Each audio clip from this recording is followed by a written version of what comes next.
Okay. Hello? Hello, hello?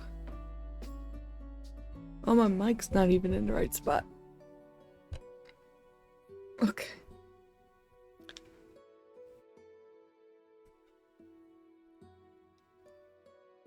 Hello, Cheeky! Hello, everybody! Sorry about that. I was wrapping up this thing that took me longer than I thought it would take. But I have finished. I just need to drop it into the file so that I can reveal it.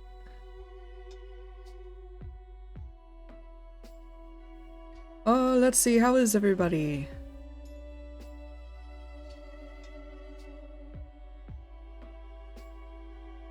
Where did I put that file? There we go.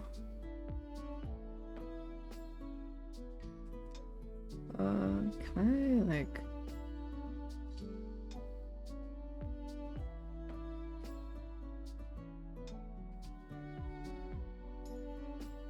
Oh. Maybe I'll actually move this. Oh, just bear with me. That's nice. I like it. Just got to throw it in there. Okay, cool. It's not quite where I would prefer to have that, but that's okay. Let's see. I think I gotta adjust the music. Okay, yeah, sorry about that. I was finishing up artwork of Ivory. Take my drawing glove off. But okay, here we go. Hello, I am Zachary, your friendly waypoint in the Vale, who is still trying to finish their coffee after I just splashed it a little all over my tablet.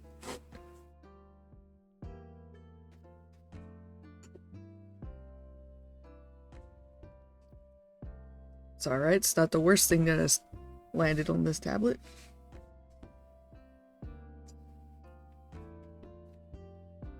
Okay, so yes, today I am trying to throw together my stream for Legends of Akeroth. Just bear with me because I didn't have time to open up all of my stuff. But I'll show you what I did in a moment. I just need to go ahead and get the rule book up. Is my... Oh, I'm not even on that screen yet. Okay. Been a bit busy this week. We're going all over the place. Got to have lunch with a friend I hadn't seen in a few years yesterday. Very nice.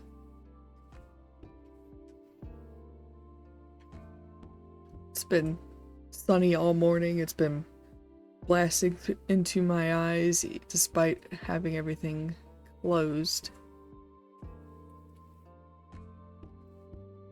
Alright, here we go. Let me go ahead and get my customary link. So yes, as I mentioned, I am playing a solo campaign for Legends of Akeroth. There's the Backerkit right there. It starts funding in 22 days, 23 hours, and 53 minutes. We are rapidly approaching campaign launch day. Very excited. I am not sponsored, but I am, however, was fortunate to be a part of the playtest for Legends of Akeroth, which is what I'm playing now. So anything you see about the game regarding mechanics and all that stuff is subject to change.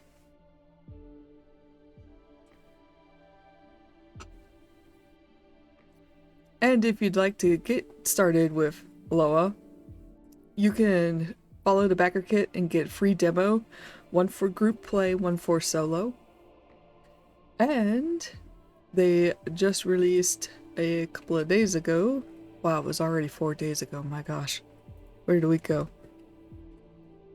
But if you'd like to save that for later, they also uploaded a demo or like a tutorial for combat so that you can kind of see how that operates. Very nice, very nice. Okay, let's see. I need to change my screen. How did we get here? I don't know. One moment I was in my bed, and now I'm here. Alright, dice camera. Dice camera is working. Woohoo. So yeah, about the stream today, we were originally going to play Bucket of Bolts, but my Loa stream on Tuesday got cut short right before combat, and I'd like to try to get through that, finish the quest. So we're actually gonna just play Loa. Or I am, because it's solo. But also, if my stream cuts out, starts tanking in quality and stuff, I will cut the stream short, but I will record the rest of it, and then that way I could just kind of keep going and then upload it to YouTube. I think I still need to upload Tuesday's VOD.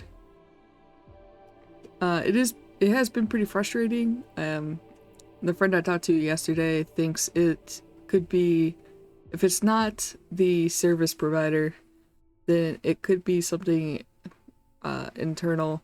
I might have to try updating BIOS, or it's my network card going. Yeah, so I didn't have time to try to safely update BIOS yesterday. I have to back up everything before trying that. And yeah, so we'll just see what happens. Cheeky and I ran a test stream yesterday for a couple hours playing a game together, and it was just fine. So we'll see. But yeah, let's get back to the game. Alright, so last session, let's see, I didn't do the save. Oh, I didn't. I was so frustrated and tired of, because we were trying to troubleshoot.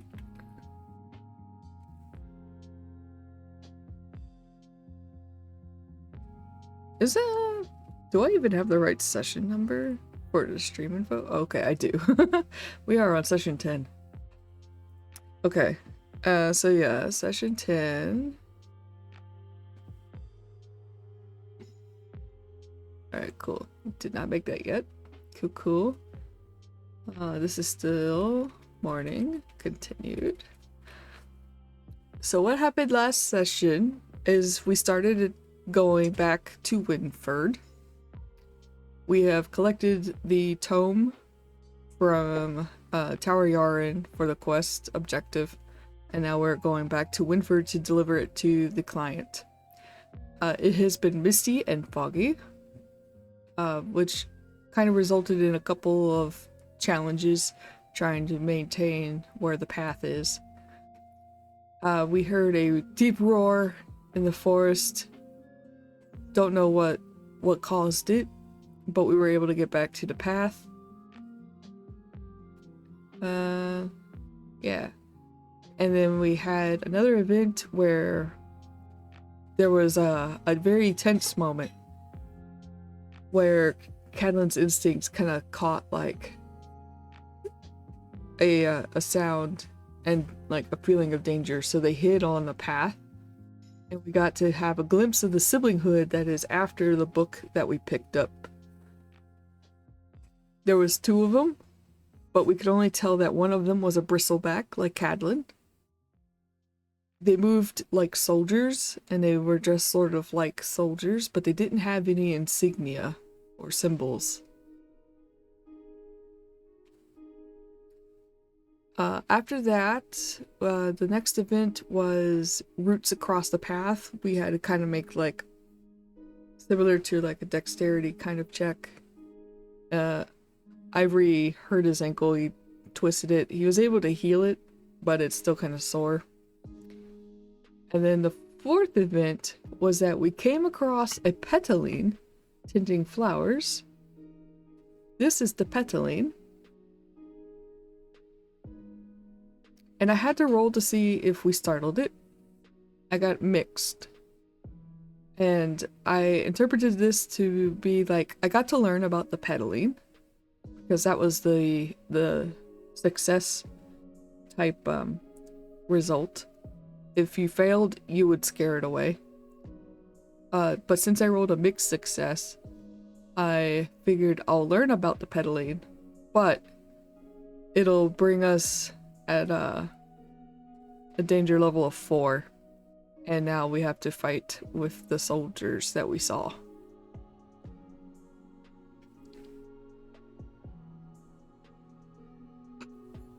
And that is where my stream tanked.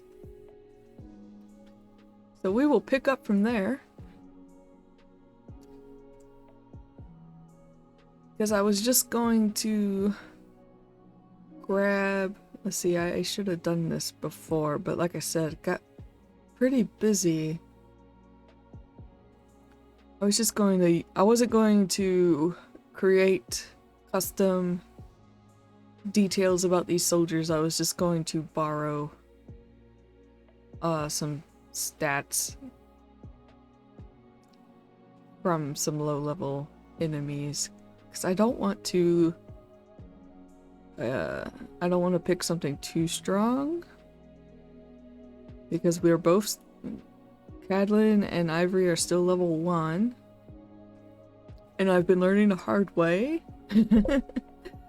that if I'm not careful, stuff could hurt quite a bit. And you definitely want to have some deal of, like, some level of preparation. Let's see, so maybe I'll just give them, like, furball mechanics. Like, furball attacks. It's because I'm just, like, so worried. If I go to... Because furballs are a threat level of 0.5. I'm just so worried that if I go to a threat level of 1, they're just gonna get... and they're just gonna get wrecked. Let's see. Alright, so... I'm not fully awake, so I thought you said hairball tactics. I mean... It's not entirely wrong. Let's see, did I? Yeah, I did. Oh, why did it throw it down there? Like, here. I mean, this is what furballs look like, so... Actually, I forgot that I threw these in here. Maybe I'll just use these two. Yeah, because let's see, this pink one looks like it's... got a couple of arcana, and then this one also has a couple of arcana moves. So maybe, yeah, so I think maybe I'll just borrow these. These are action tables.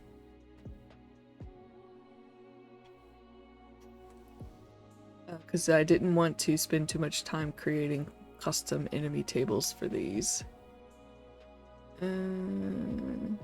Let's see, character sheet. I'm going to move him over here because I really don't need him here. I just needed to fill this hole over here. We are done with the clockwork automaton. I haven't written up, like, the start of the scene yet. I'm just collecting everything I need for it. So cute. What if you made a Zack and Cheeky version of furballs? Oh my gosh. Oh my gosh. Oh, that's such a good idea. Okay, I need to write that down somewhere. 1 second. Oh, where can I write this down?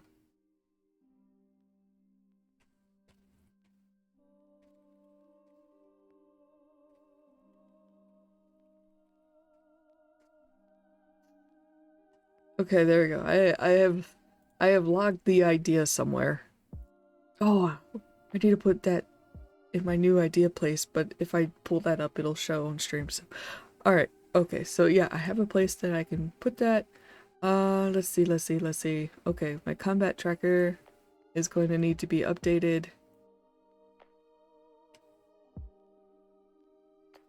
Alright, we are going to put... So we're not going to know what one of the soldier is, but this one is going to be the bristleback attacker. And...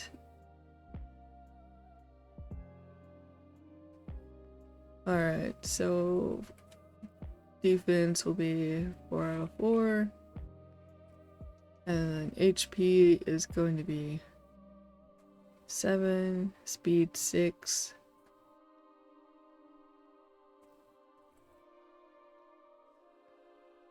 Copy that, because there's going to be 2 enemies. Oh, that's not what I wanted. There we go. Okay, and then this guy, this person is going to just be helmeted. They're wearing a helmet, so we can't really tell who they're, like, what kin they are. And they're just gonna have the same stats. Like I said, I'm just borrowing the Furball's action table. But it's kind of small. I'll move it over here.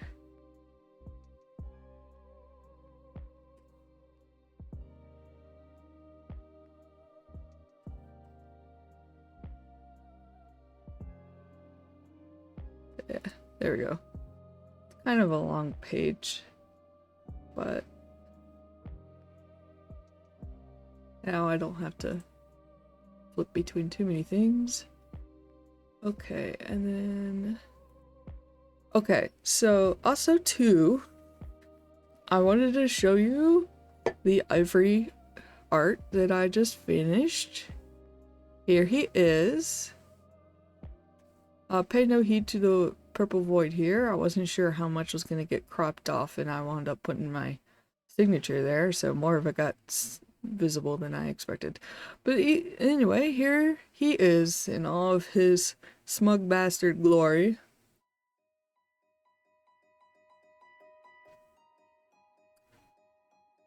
He is half kin. He is part cosmic elf. Kind of leans more on that side. And then part Drakari.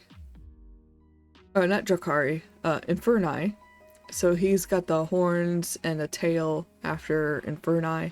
But he leans more on the cosmic elf side of his lineage. So pretty man. Yes, I had to make sure he was very pretty. I gave him some jewelry because he's a city dweller. He doesn't go out, or hasn't really gone traveling a lot. He is seeking an item of some importance to either him or someone else, and that is why he became an adventurer and has joined the Band of Owls Adventurer Guild.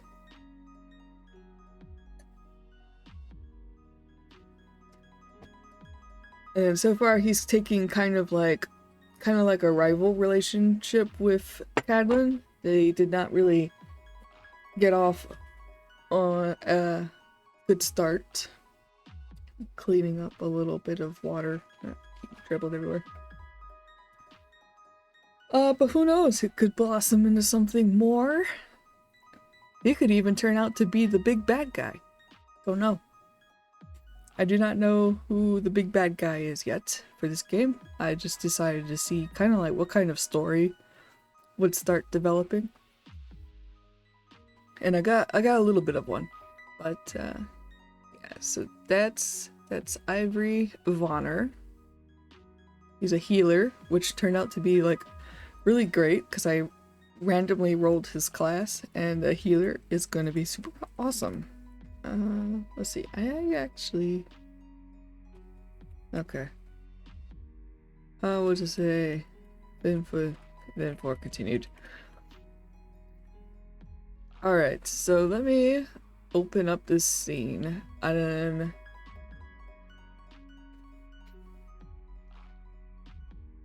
wonder what we can learn about the pedaling. The details say gentle bloom creatures that wander glades like living flowers. Pedaling soothe wounded beasts and leave sparkling pollen trails behind them. They live to be in peace. Yeah, they're a medium size, so they're not that small. Beast support. I think this is one of the options you could have if you're a sage. If you play a sage, you can get an animal companion. As a ranger, I could take a job that gives me an animal companion, but I don't think it'll be a pedaling because doesn't quite suit Cadlin's vibe.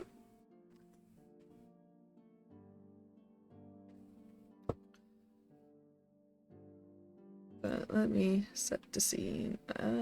Also, yeah, no, I want my previous text.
Let's see.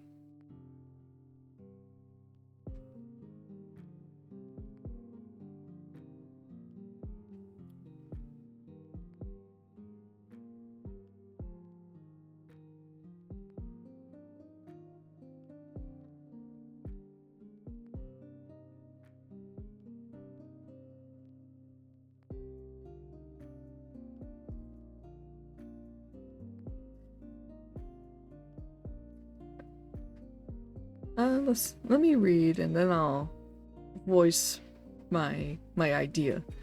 Alright. Cadlin halts Ivory again after seeing a soft glow just off the path. They creep up near it while staying hidden in the brush, but Cadlin relaxed after seeing what it was.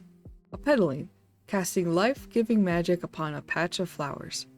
The flowers seemed to stand straighter after a moment, their petals unfurling and leaves spreading out in joy as the pedaling tossed its head with a pleased sound. Okay, so it said that I can learn something about the pedaling, and I think as a ranger, I feel like it might make kind of sense if I treated it as sort of like getting a mechanical advantage the next time that I deal with a pedaling, because like I learned something about it, and like in JRPGs, if you learn something, like if you learn details about an enemy, it's usually like, you know, you usually have an ability that lets you see the HP, the vulnerabilities and stuff like that of like an enemy. But I already have access to that information because I'm a solo player. Like I'm looking at the the stat card right now, so I can clearly see you know, its attacks and stuff like that already. And mostly because of like how it's played, I don't really think like knowing like if Cadlin knew that it has an action of like skittish hop or something, like I guess that would make sense to have an advantage against. But the combat mechanics don't really have, because you know you don't roll a check to see if if the attack hits. It just simply hits. So instead I'm thinking maybe I'll just give myself like a boon the first time I roll in relation to a pedaling. And like just the first roll, I think. Because he's a ranger, and I have been kind of leaning more towards him potentially getting the ranger job of a I can't remember what it was. I think it's Beastmaster or something. So I feel like narratively this also kind of works with him, because he has been kind of leaning towards being like sympathetic or empathetic to animals. And I mean, you just got this little pink flower pony, you know, taking care of some flowers. That's nice. Let's see, where did I feel like, so yeah, I feel like learning and observing with like an animal or something, I feel like that would be useful to him. Let's see, I just need a place to put this.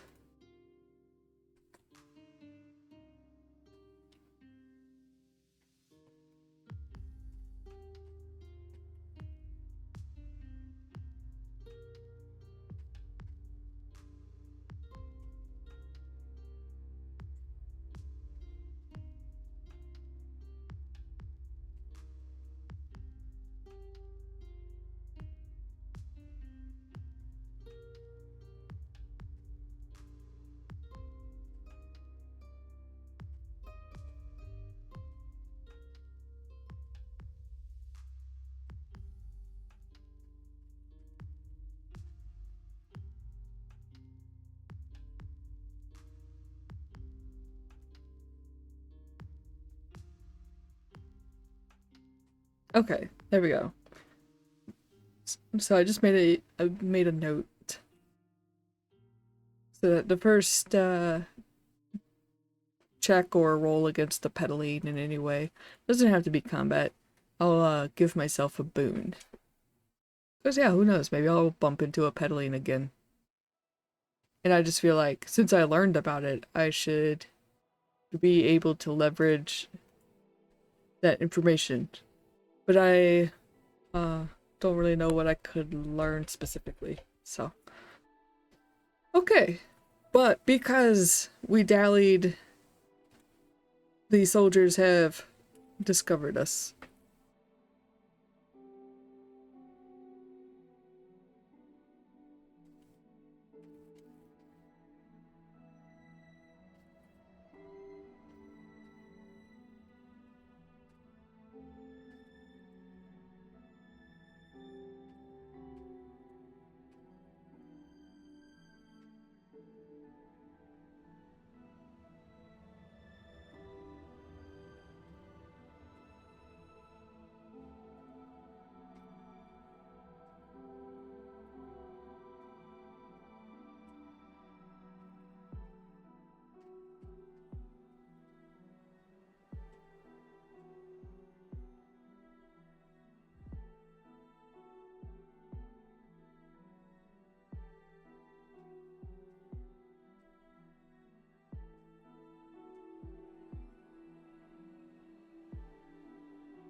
Alright. The pedaline moved on deeper into the forest, but when Cadlin and Ivory turned to continue their trek home, they came face to face with the two soldiers from before. Oh, shit, Ivory swore, because the soldiers' weapons were already drawn, and they were very clearly not there to talk. Cadlin, should we run? With that ankle of yours? No chance, Cadlin fired back, and grabbed his bow. Alright, combat time. Okay, let's see. Alright, gotta get my brain together. They kind of just appeared, but I'm not gonna treat it like it was a surprise or an ambush. It's just sort of like, whoop. And also, too, they were aware that these guys were out there. Okay, so...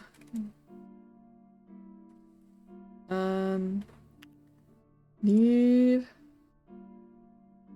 a... table this time.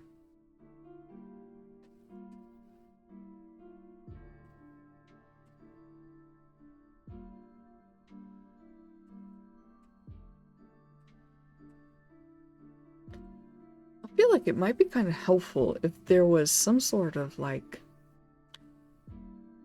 formation generator or something, or like not generator but like a table of where you are in relation to enemies. Since I'm playing solo, you know, usually a GM or herald would do the placement, tell you where you are, so it's kind of more fair. But if you're playing solo, you're the herald, so I could easily just say like, oh yeah, I'm all the way over here and the enemies are all the way over there, which would give me some kind of advantage. You know, give me a longer time to think and plan and whatnot. But I would like to kind of keep it fair for myself, so I wonder if there are ways of making it kind of randomized so that I don't, you know, be like, oh yeah, I got everything. I know, I just realized you can't quite see all of my obsidian. One sec, let me fix that. Oh yeah. They got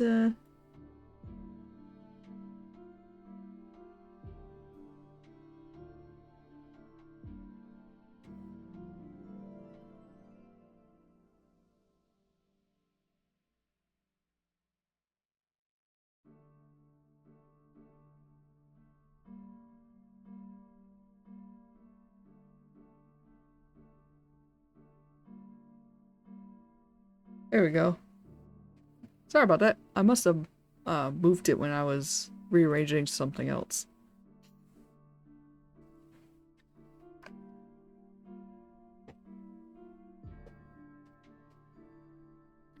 Okay, so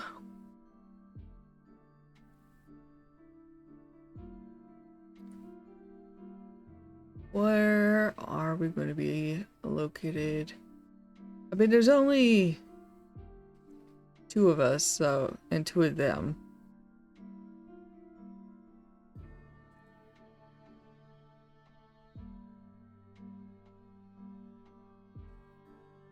I think I'll just put them here.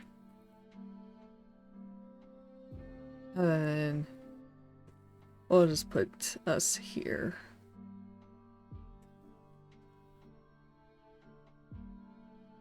Alrighty. And then Cadlin's gonna go first.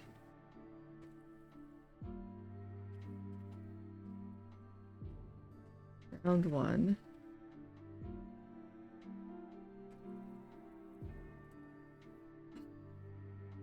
Alright.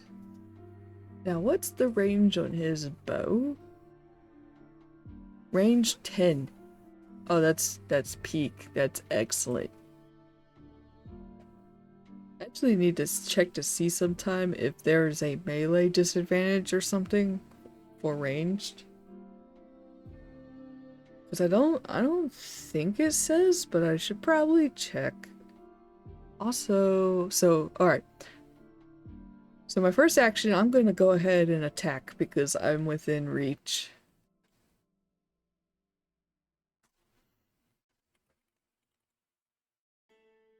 And I'm using a bow, so that's outside of the triangle. I don't have to worry about that. And his bow is a 1d8 plus his primary attribute. His primary is mind, so that's 3. So first I'll roll the d8.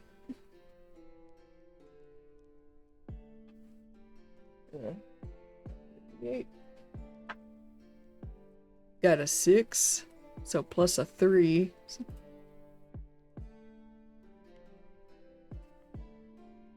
That's a 9. Oh, who am I attacking? Straight ahead. Okay, so that's a 9. Okay, so see, we're off to a good start already, but that's because I'm out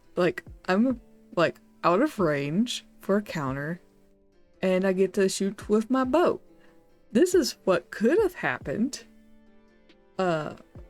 during the fight with the clockwork automaton. But he didn't have his bow, he only had his dagger. Okay, so, okay, cool, yeah, off to a much better start. So it is defense broken, so -4, and then 5. Come on, do my math. Wow, yeah, already. Maybe I should have just stuck with threat level 1. But that's okay. I will take this because I definitely want more combat practice. But I also don't want to die at level 1 because that's just pathetic. Okay. I'll just short it.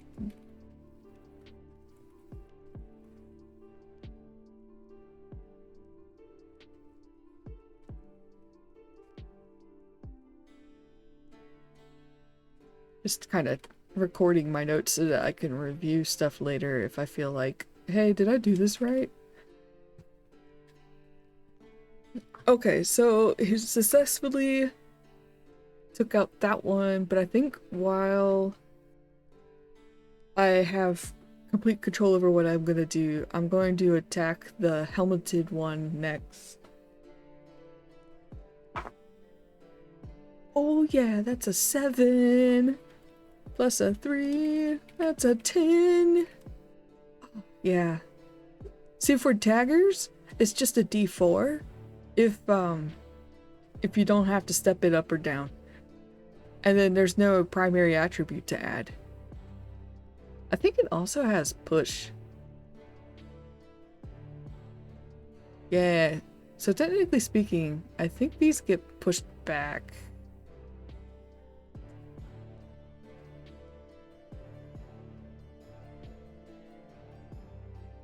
I'll look at that later. These are called riders, and because I haven't gotten a real chance to utilize them, I kind of forgot how they apply. So I'll just leave them there for now. But okay, so I got a 10.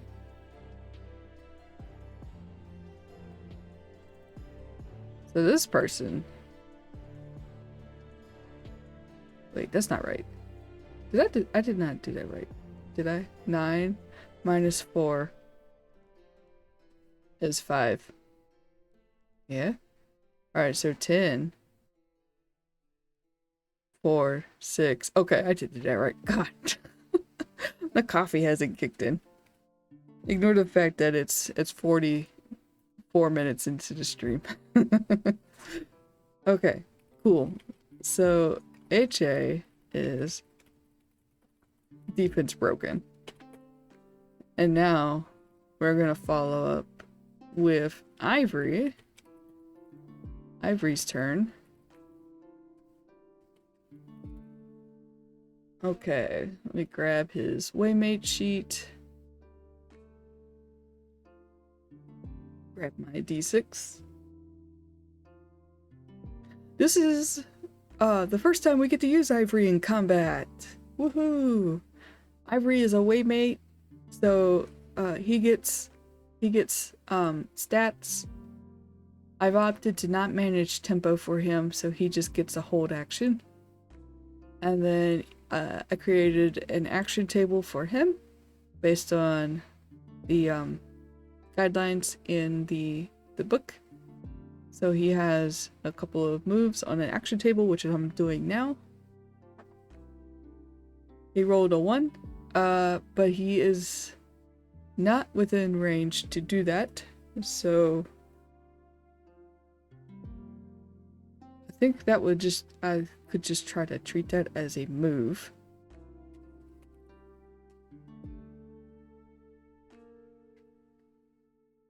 Because he has to be within range to 2. And his speed is 6, so he could move 2. So let's see, 1, 2, 3. So I think I'll move him here. Because he'll be within range to smack. But not within range to counter. Because these guys' weapon has a range of 1. Yep. So they won't be able to attack. And again, these are not furballs that we're fighting.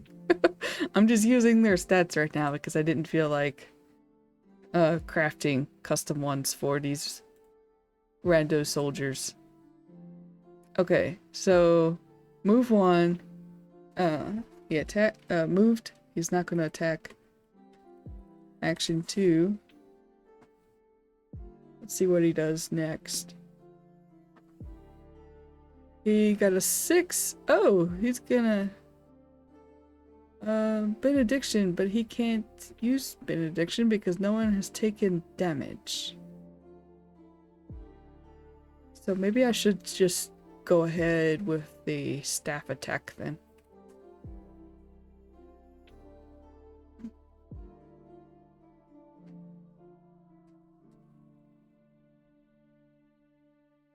Because I guess that would make sense if he moves and then he'll do the attack, the initial attack that I rolled.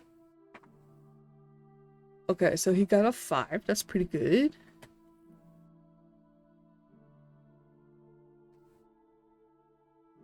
So he smacked the helmeted one. The helmeted one got a good bonk on the head.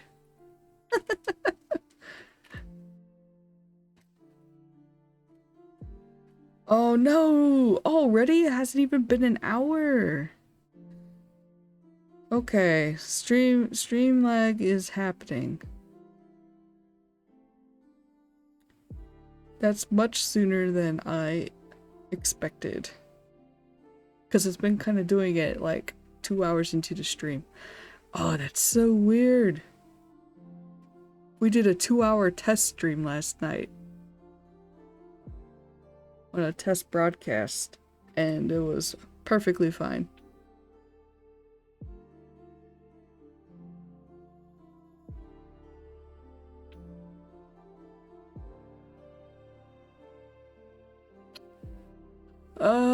Let's see.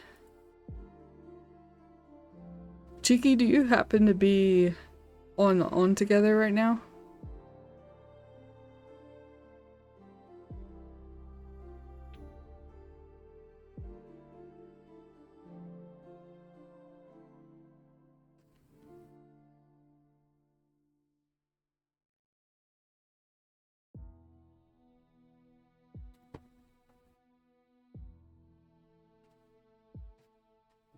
One second, y'all.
Alright, Cheeky had a, was playing a game, so we're gonna see if that helps.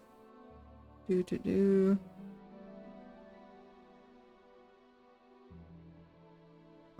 don't think I can hit this other button.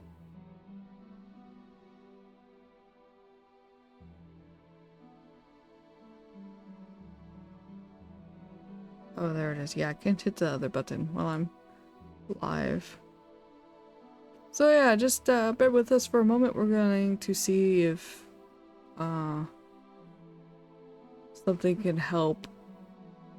Absolutely wild. I really hope it's not my network card going out, because that would suck. I don't know how expensive those are, but I imagine they're not that cheap.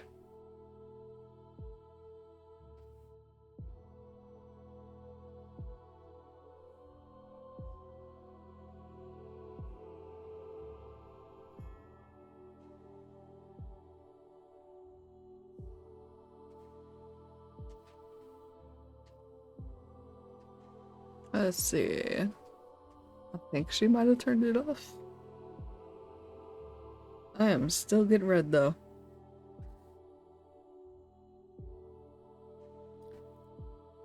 What if I close that? Can I help? No?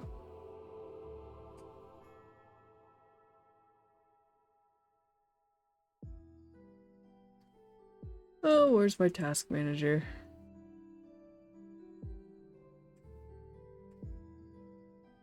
I figure while I'm live, I might as well go and see what if something was.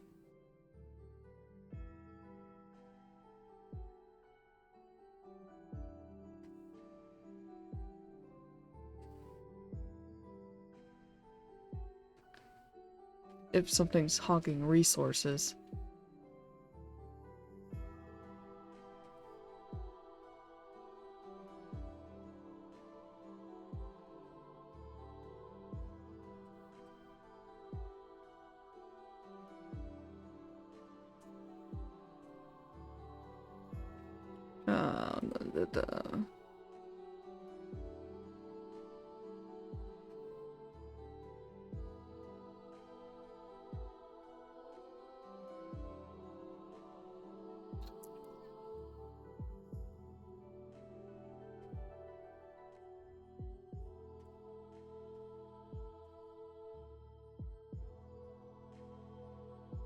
Oh!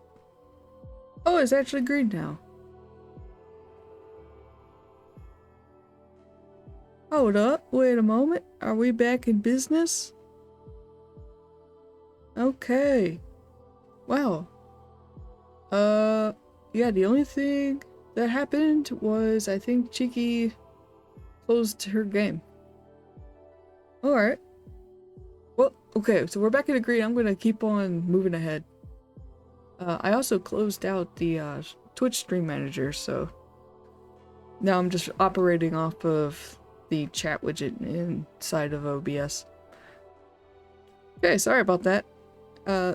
Yeah, like I said at the start of the stream, we've been experiencing some technical difficulties with my streams, and if it's not the service provider, it might actually be a couple of things with my hardware, my computer itself. So, but Ivory just bonked this person.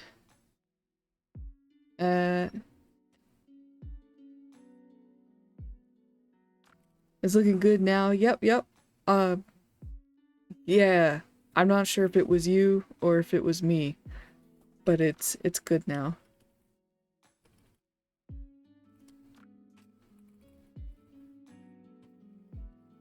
Okay.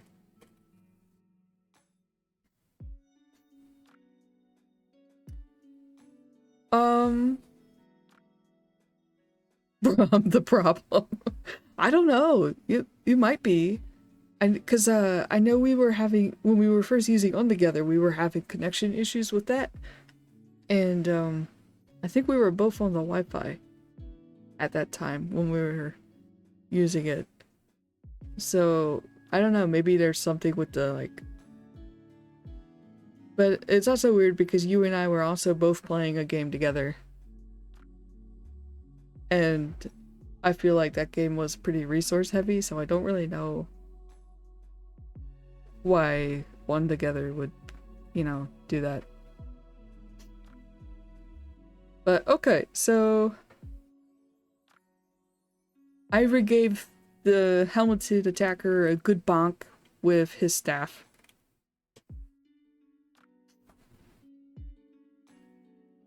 Because his staff also serves as a two-handed, I think a two-handed weapon?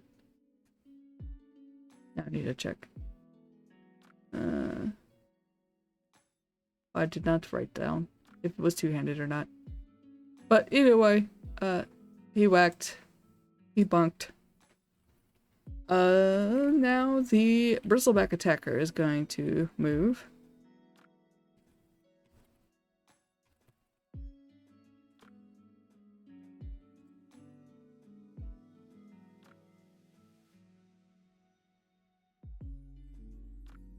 You think my laptop is the issue? No, I don't know.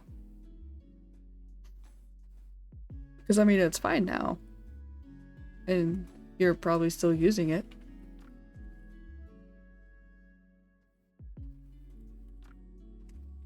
Alright, so action 1. This person is using a hammer. Or, we're gonna treat it like a hammer. So maybe it's kind of like a warhammer.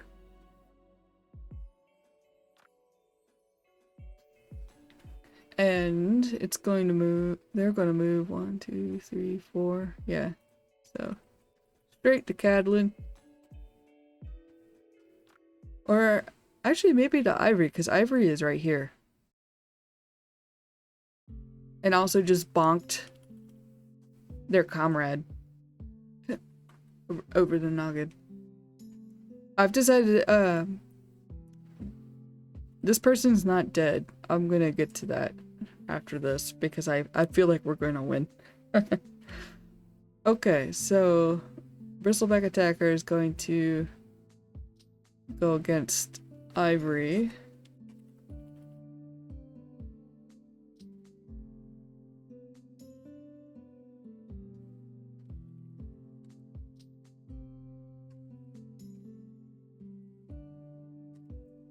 And, oh, I didn't decide which one was which.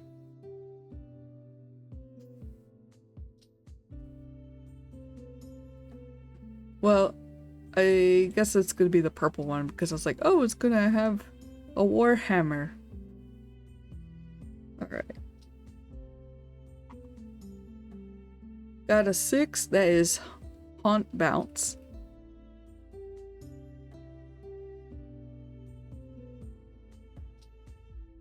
I gotta zoom in. That says what? Jump 1. And then 1d6 shadow. Jump 1.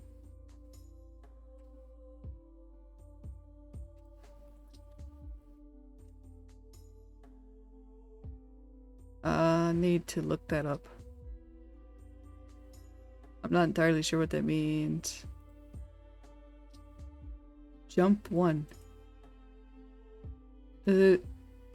I guess it's just gonna jump up 1, like 1 square? Upwards?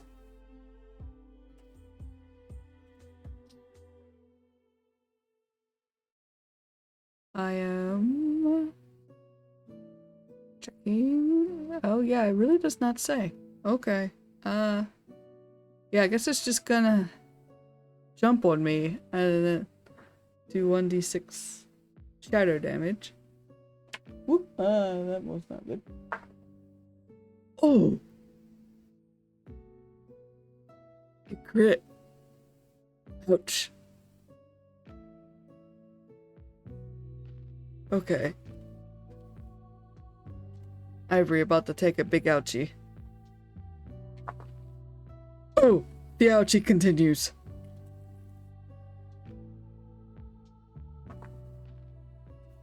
Okay. That's no bueno. That is 15. Alright, so Ivory is defense broken. So that's 5. That leaves 10. Oop, oop, oop. So he is down to 6 HP now.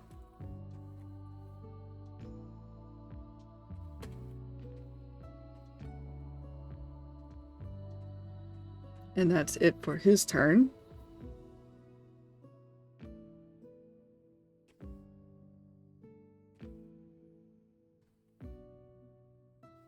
Oh, and now his attack refreshes. Or defense refreshes.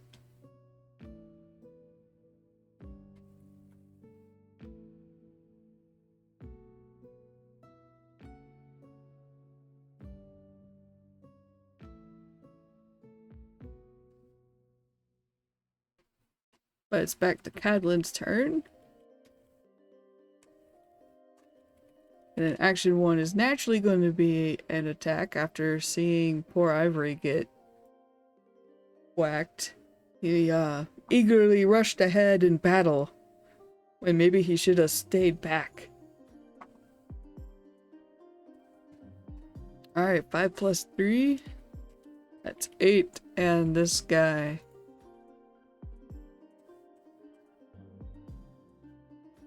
also goes down.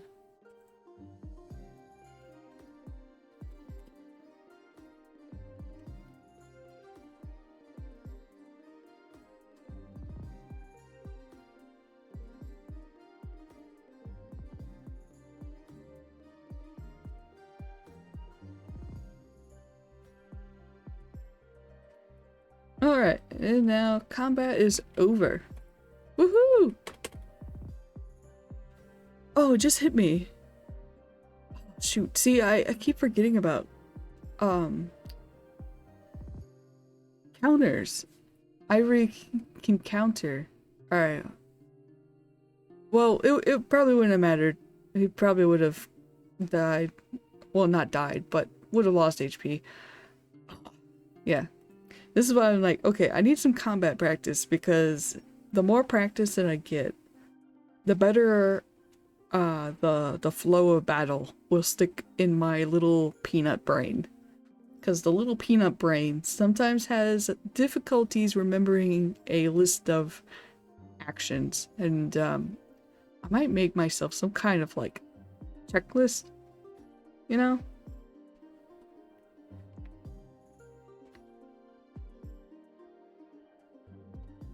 Because I think I might just do better if I have a visual, like a visual checklist or a list or something.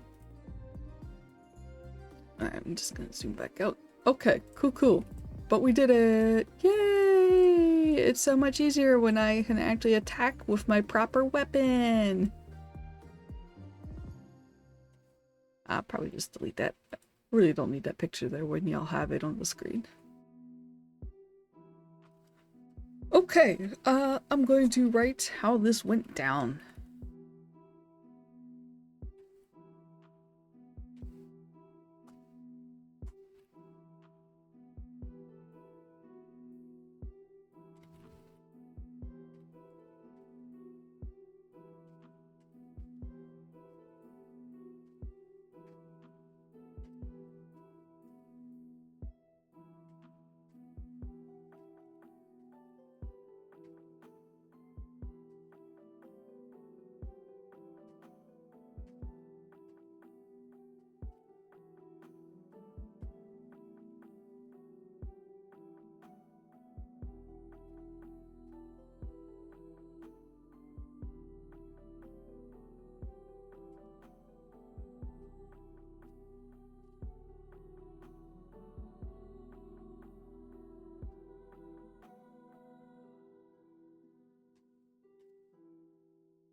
Alright.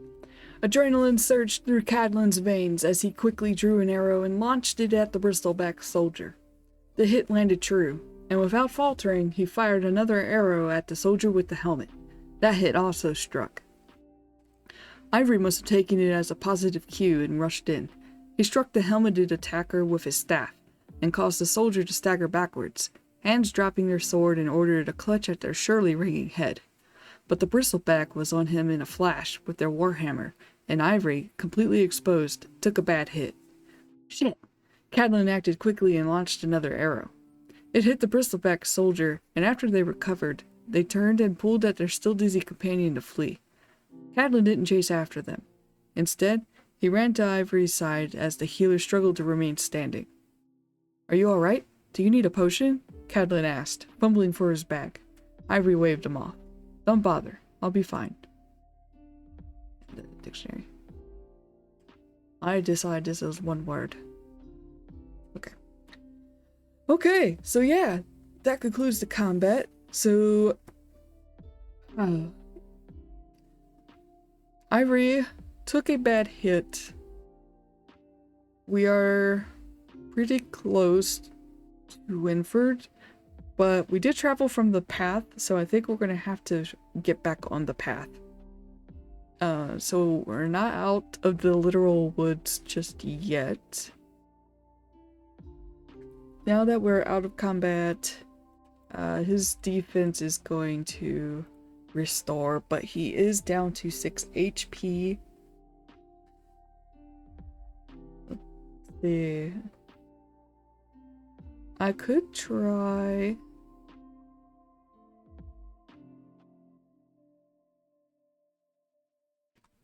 I could cast Radiance.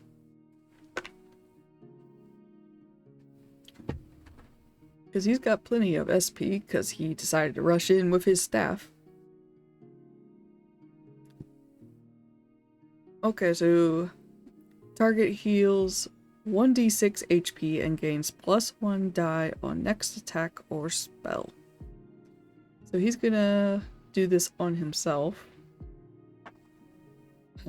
Healed 1. Maybe he was quite rattled, pretty shaken.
You know what? Let me read this. Alright, Ivory raised his staff and murmured a spell. There was a brief glow of radiant light, but when it vanished, Cadlin thought he didn't look any better from before. He didn't say anything. They were both shaken by the attack, and Cadlin's own heart was still racing wildly. One moment, they were looking at a pedaling tending to flowers. The next, they were facing death. Do you think they were after us specifically? Cadlin asked. I think for this, I think I'm actually going to have Ivory roll. Because Cadlin doesn't really know much about arcane stuff, but as a healing type magic user, Ivory would know about magic stuff. So would Ivory be able to, like, guess or theorize that they were after this book? Or will he think that they were just bandits of some kind? Let's see, so I'm thinking mind, and then his magic draws more upon soul than gods, I think, at this time. So we'll use soul. He is sort of turning out to be kind of like a celestial themed character. So I'm gonna have to look and see if there's a particular deity that he may worship and draw magic from. So I need 5 dice. But for now, I'll use soul.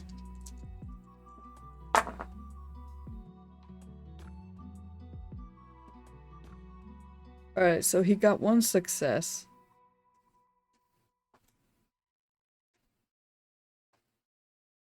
So that's a mixed.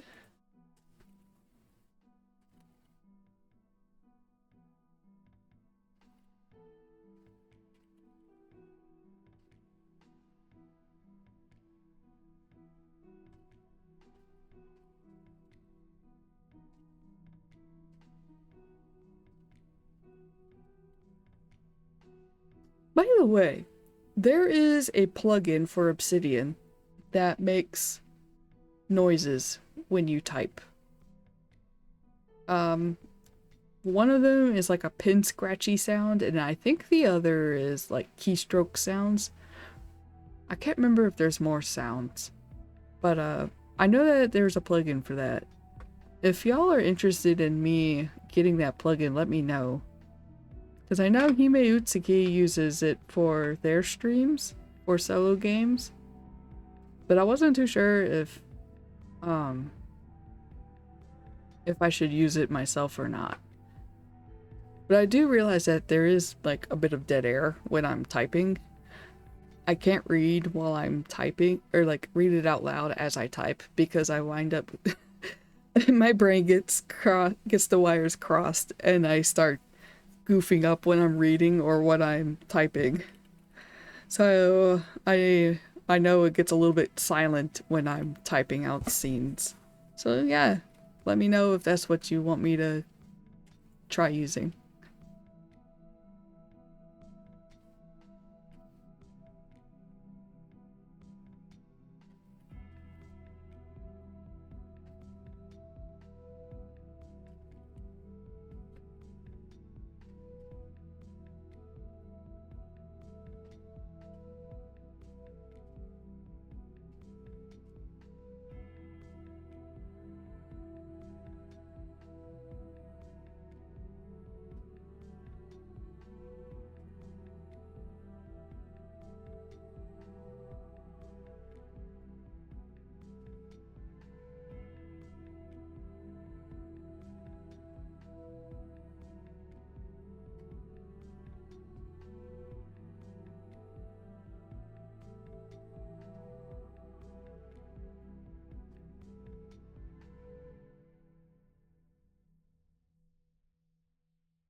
I'm gonna remove that line.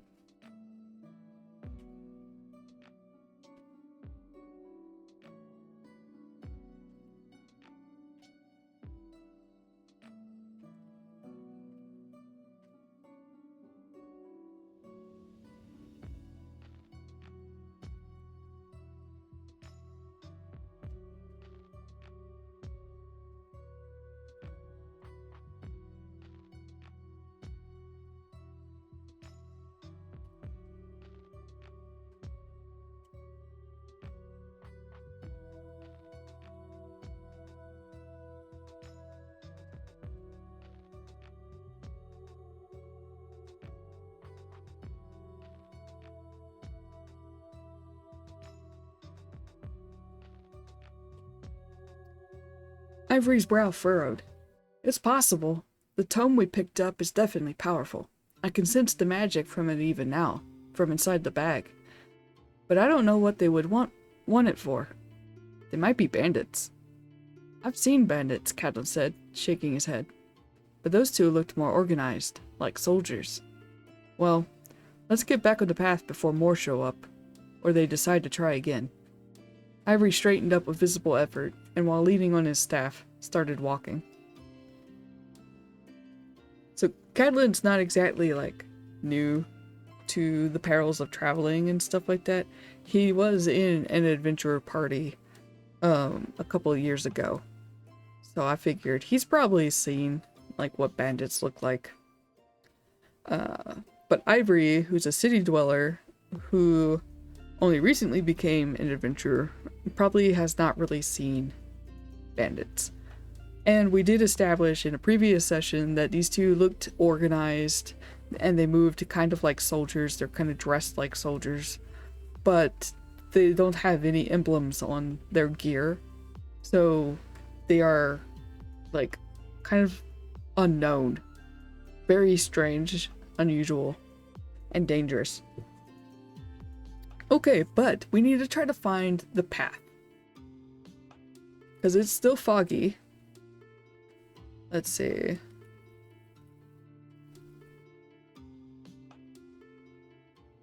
And that will be probably Mind and World.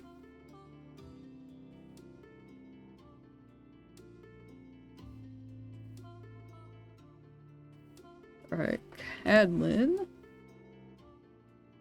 Mind and World is 5.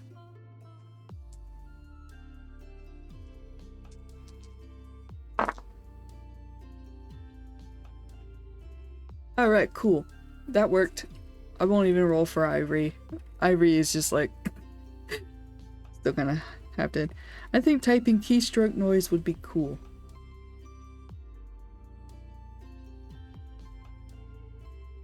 Alright, let me...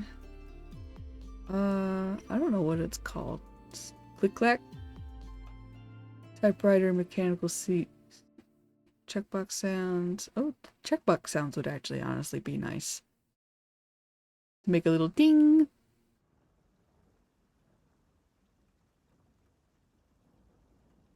Yeah, I think it was click-clack. I don't know if this is the one that does the pin scratchy noise.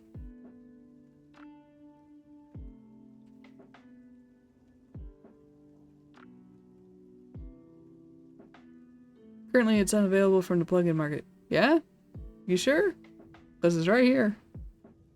Last update 2 years ago. Alright, I'll look into it after stream. And next stream we'll fire that up. I'm not sure if that's the right one or not. Okay, so Cadlin. Mixed.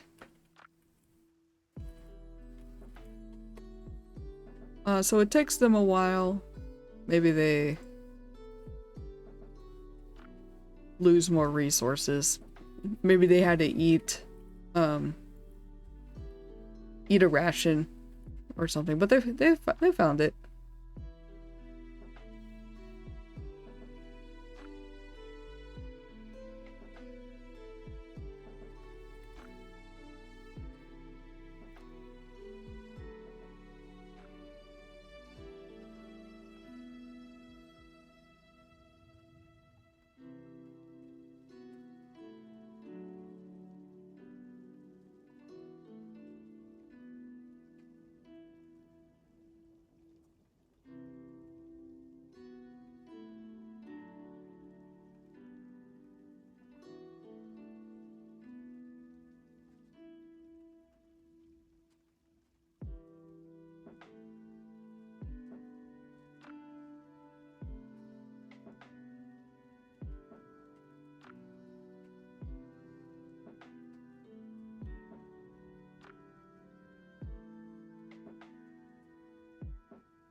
Alrighty. In the scramble of the fight, Catalin's sense of direction had been turned around, but they were able to locate the path. After some time, the trees grew thinner until they were finally outside of the forest. And with that, the journey is completed. Because Winford is going to be now a short hop away. I am going to take this moment to have a bathroom break. And then, yeah, we're going to wrap up this quest. I am so thrilled. Oh, I need to assign XP for beating these guys. XP, they are not, it is not here. I think it's 50, but it's on my cheat sheet. Yeah, 50 XP, so that's 100 total. Ooh, man, y'all. Guess what? Our boy here gets to level up. Okay, so that'll put us at 1075. Oh, that's exciting. We get to level up. Oh, I'm so excited. But I need to use the bathroom big time. So I'll be right back.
Okay, here I am. All right. Let's see. We actually get to level up, but we can't level up unless we are in downtime. I'm kind of gonna go ahead and just say that, you know, they walked into Winford.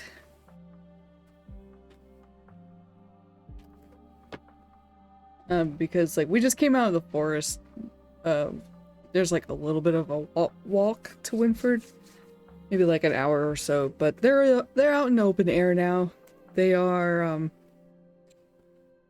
kind of hitting the farmland and stuff. So there's no real risk of anything really happening at this time. Okay, I just need to open my physical rule book a little so I can flip through stuff a little bit quicker. Let's see.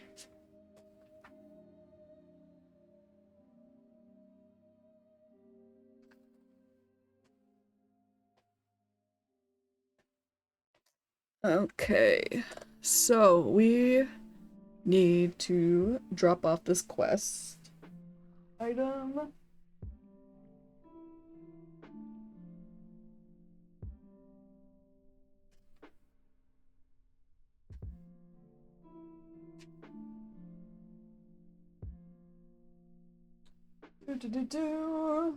Just checking a look.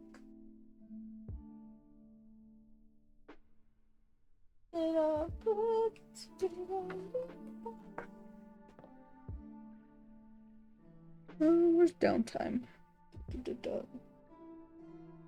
Combat guilds. Resting. There's resting.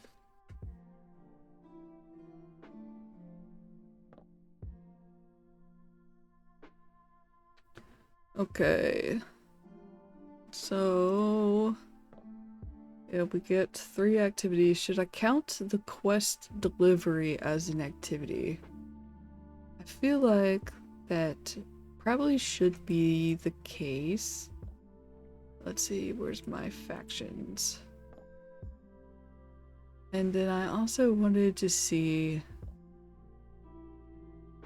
Yeah, so when you take a downtime at the guild, each hero can take 1 additional downtime activity. We're technically not at the guild just yet, but I might count that. It probably won't really come into play just yet because Cadlin hasn't really started doing much stuff in his downtime. Like, hey, you could take undertakings, which are kind of like long-term projects, but he has not started such a thing just yet.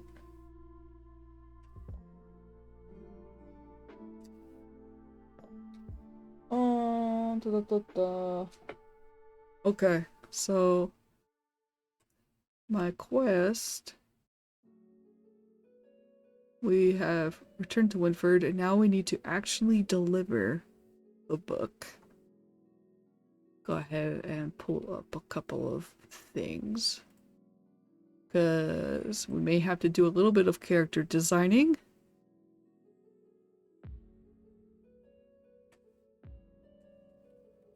And I'm just gonna write some notes real quick about the quest itself.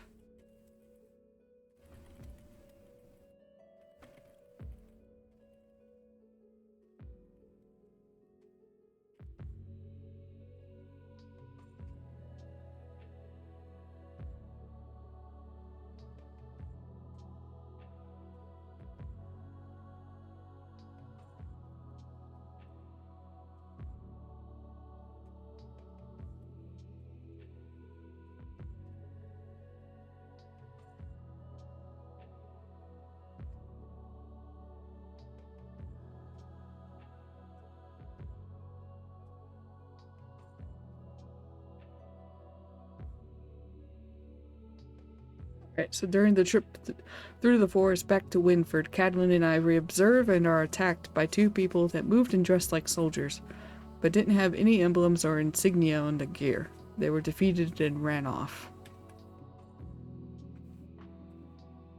Okay. Maybe we'll just assume that we know where to go to deliver this item, so we are going to just head right there.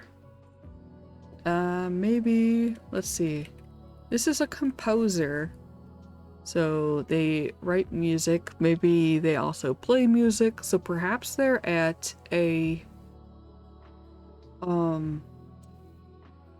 what is it called? Like, there's an art studio, you know, where artists do art, but what's it called? Like, what would be the name of a place where musicians hang out and practice and stuff? Oh, you know what? I left Clip Studio open. Close that real quick. I don't think that was related to the internet issues though, because that's just Clip Studio. Oh, let's see.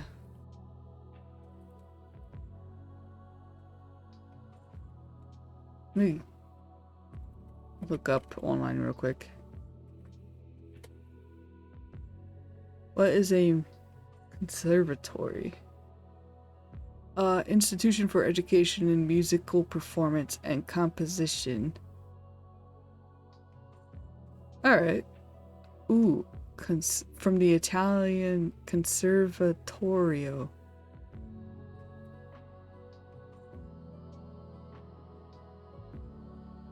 Okay.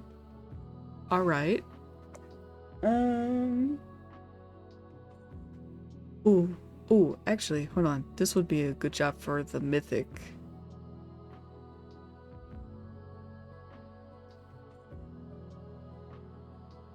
Let's see. Because I think there's mutation, magic item descriptions, legends, locations.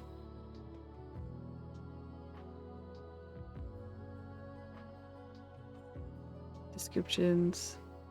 I think I need something like materials or something. Like, I don't necessarily need adjectives. I need...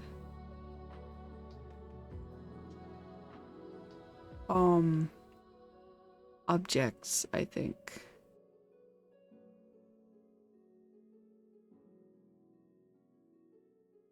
Oh, maybe Mythic doesn't have.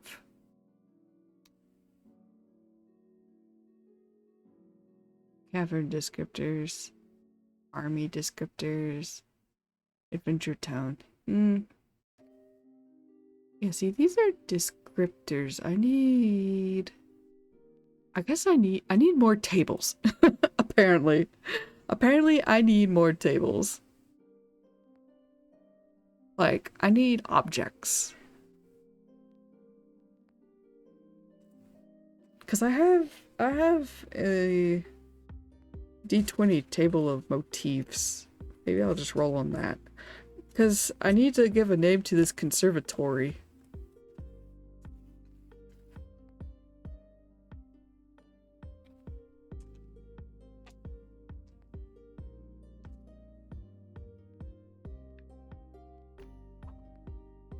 One, a flower, plant, or mushroom. Oh, that type of table. Oh, you need a whole nother desk. Oh, that type of table. Yeah. I do need a whole nother desk. I am flanked. Like, this right here is a dinner tray. This is the dinner tray. And then I have another one of these on the other side of me that holds the rulebook binder. BRB for a moment. I'm gonna go get the flower language book and I'm just gonna flip to a random flower and we're gonna use that for the name of this conservatory. The book is just in another room, so I'm gonna go grab that.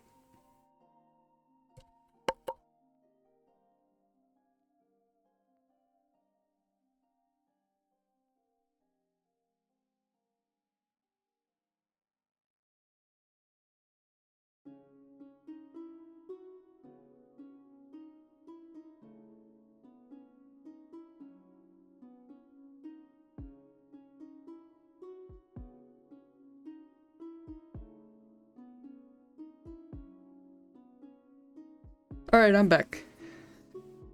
I got this book. There, it's a little glossy on the text. Sorry. But I got this book, The Complete Language of Flowers. The Western definition. Yeah, quit throwing shade at my setup.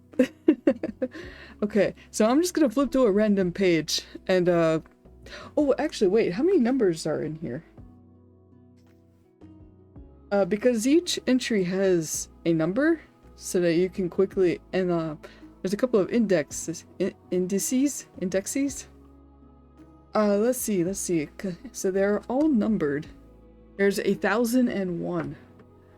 Okay, so if we skip the last one there, okay, so that's 1000. That's 4 digits. So that'll be 4 D10s.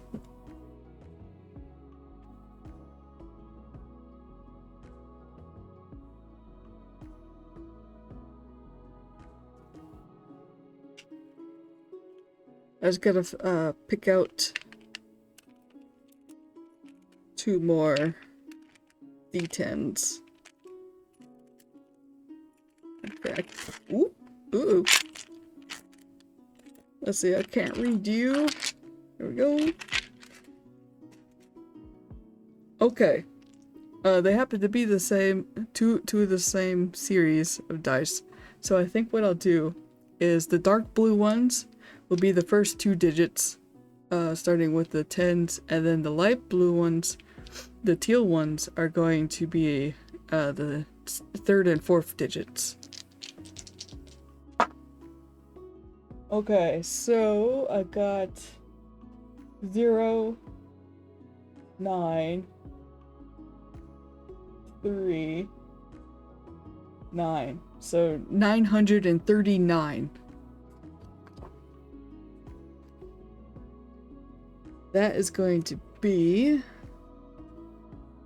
See, I knew this book would pay off.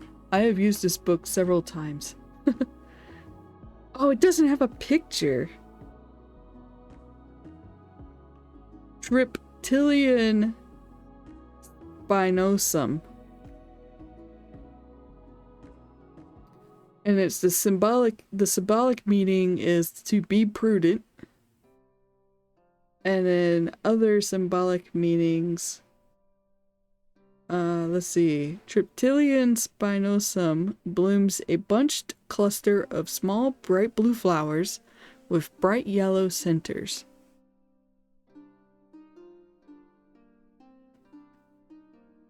So prudent. Okay. Kind of an interesting word choice for a music conservatory. Perhaps this particular conservatory,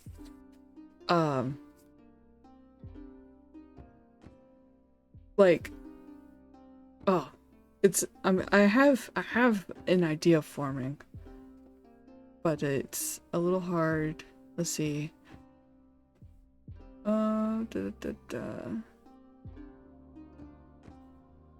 Establishments. So this is going to be a new note. Oh, I do not have a template for this. Oh yeah, I really don't have a template. Okay, so this is going to be... Oh, I closed the book. Why did I do that? Triptylian. Oh, I forgot how to spell it. Triptylian.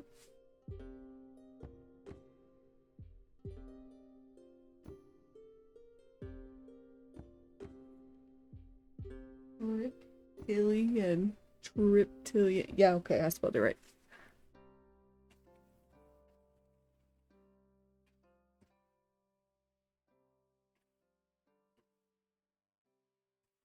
The Triptylian Conservatorio. Alright, I gotta make a template for establishments, I think. But it is located in Winford. And perhaps this Arethusa is a kind of like a teacher or professor there.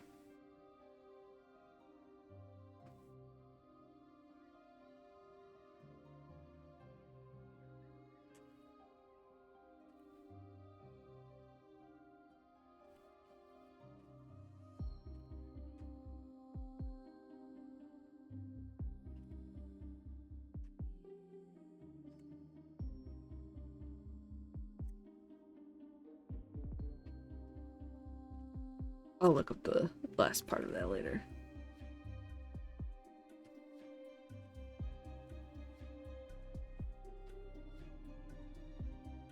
Here we go. Flower language book coming in for a win once again. Excellent.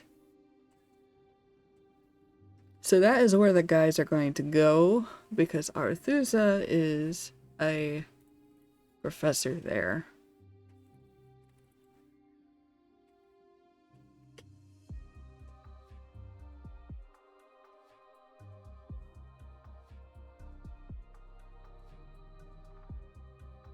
Oh, it's all coming together. Oh. Actually, this could probably just go here. Woohoo. Okay, so now we have not established this person's gender or physical description. All we know is that they are an Adaphaean.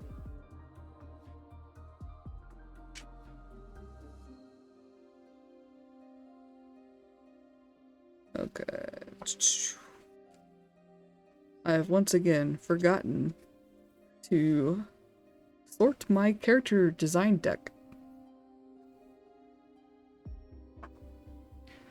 Okay, they are very feminine.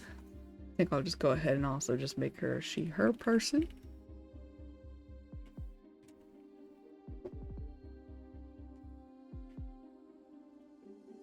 Okay, so they look and dress very feminine.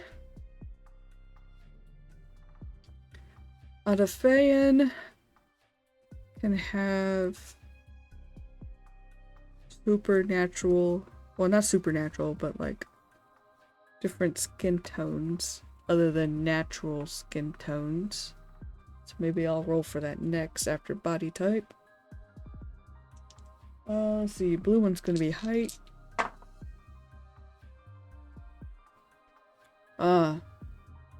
Poor Cadlin, he lives in a land of giants apparently. Arethusa is very tall. Probably on par with Ivory. And also quite large in the mass size. Like the mass scale.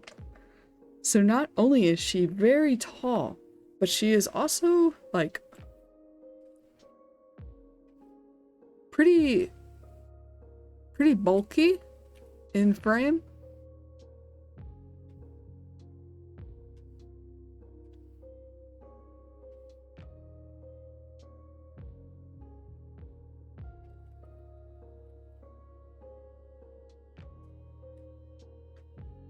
She's a brick house.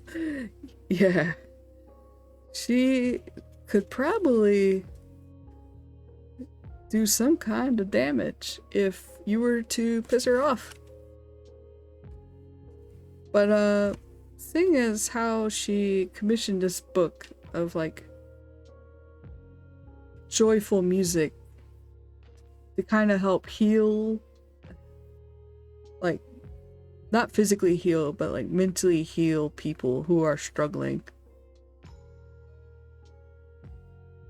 She might not be that prone to violence. Okay, visual motif, not right now. Let's see. I think just need like hairstyle, and then we can just roll for a few colors.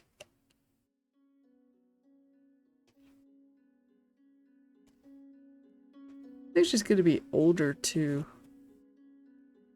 She's a professor. And a master of her craft as well. Alright, so color family. Let's roll for skin. Oh, this is a D8. 6. So she's got a shade of blue. Find my blue table.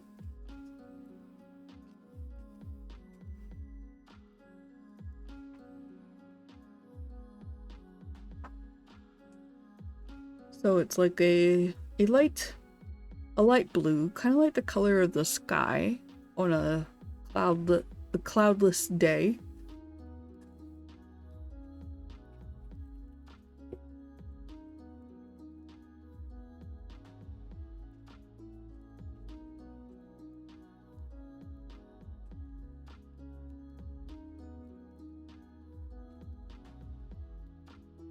And then eye color. Well, you know, I'll just roll these together. 5 is green. Then I rolled 2 5s. So her eye color is kind of like a middle green. I'll just say green. Bright green.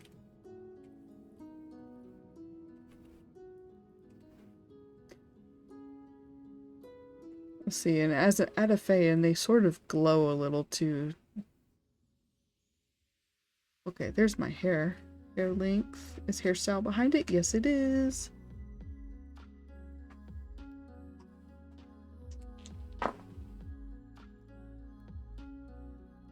Okay, so long mid-back hair. And, oh, and a faux hawk.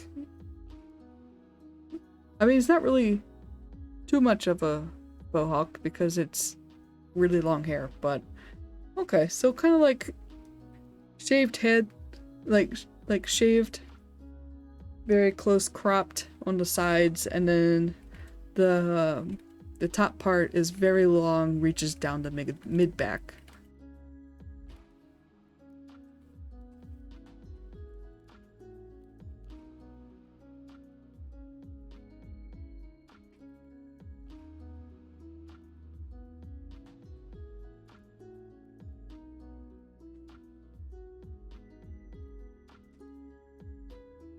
Is the long part tied up in any way? Oh, and it's in a single braid.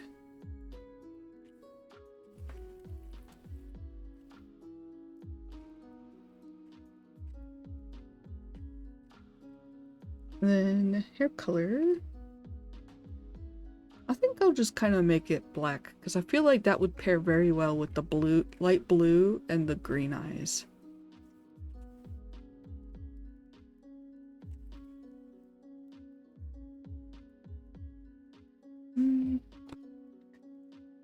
I think I changed my mind.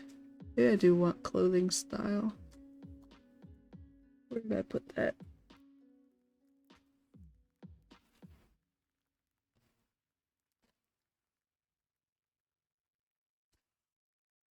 One of my things to do this month is to actually work on version 3.0 of my character design deck.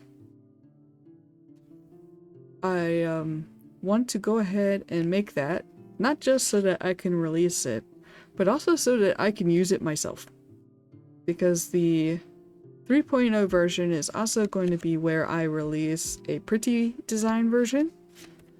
It will take more ink and paper up because the cards are going to be bigger. You'll still be able to use the printer-friendly version. That's this version here, where it's just a black and white and then with a table. Some of the longer tables, like the D20s, got split up into 2 cards, but everything kind of fits on less amount of paper, and because it's all black and white with just simple lines, it's not going to take much ink. But I am going to include a pretty version that will look nicer. It'll be on larger card sizes, so a little bit easier to handle. One second, because I can actually link that in chat. I just gotta grab the link. Would you shut up, AVG? Leave me be. Let me live my life. Alright, there's the link there. So yeah, it's only $5. If you purchase it now, you'll get all updates that come out afterwards.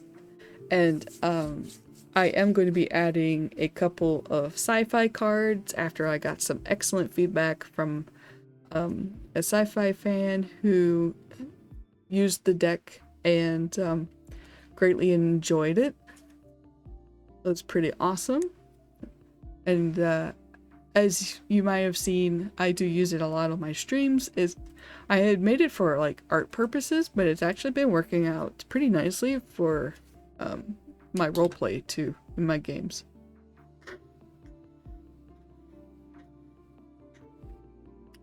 Take a drink of water. Okay.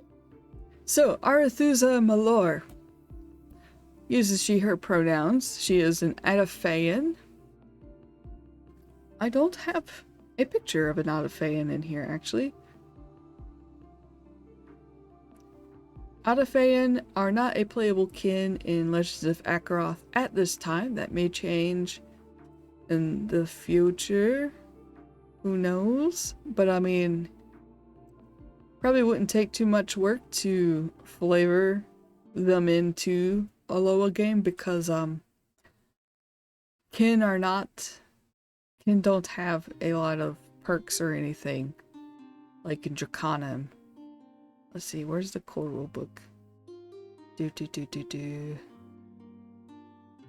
Ah, there it is.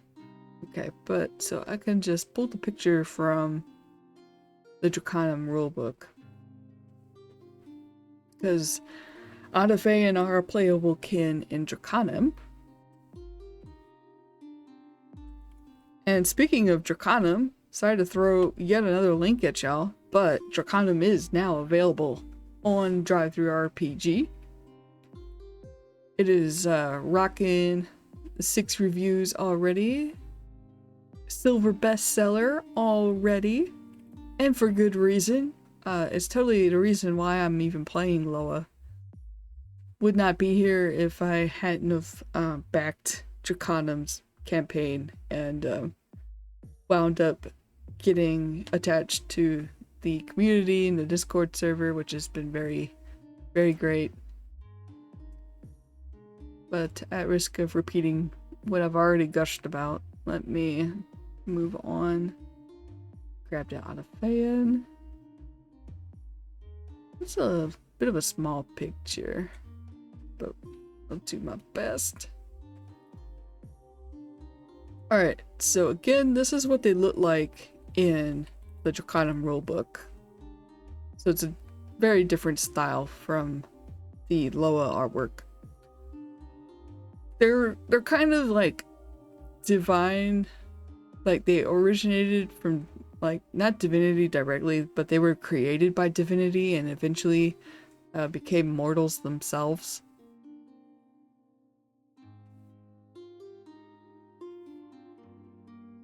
So this is what Arethusa might kind of resemble. So she's got black hair, but I imagine it might be kind of like almost kind of like looking at a void where it's black but the light kind of disappears into it. Very, very neat looking. And yeah, I guess she's got wings. Maybe her wings are green. Oh, now get away. But yeah, so Arethusa is very feminine, very tall, heavy stature, light blue skin like the sky, bright green eyes that kind of glow, long mid-back hair that's black, it's cropped on the sides, and then the long part is plaited in a single braid down her back. And this is the person that we are going to meet. And then yeah, I think I'll just mark this as like downtime activity number 1.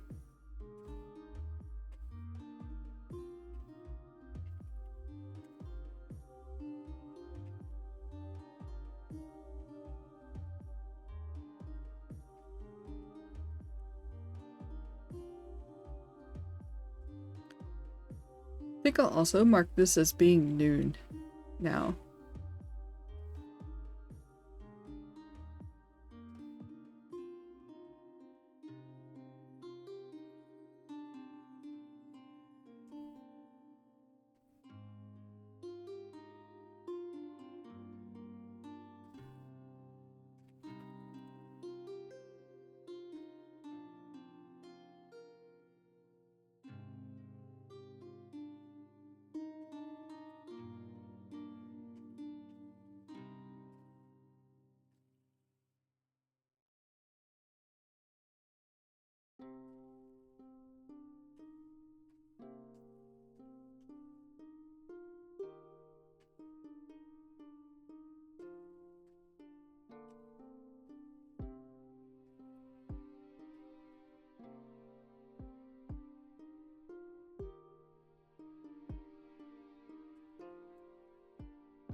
Just gonna go ahead and read this aloud because I think there's gonna be more to write. Cadlin and Ivory headed straight to the quest client's location, the Triptilian Conservatorio.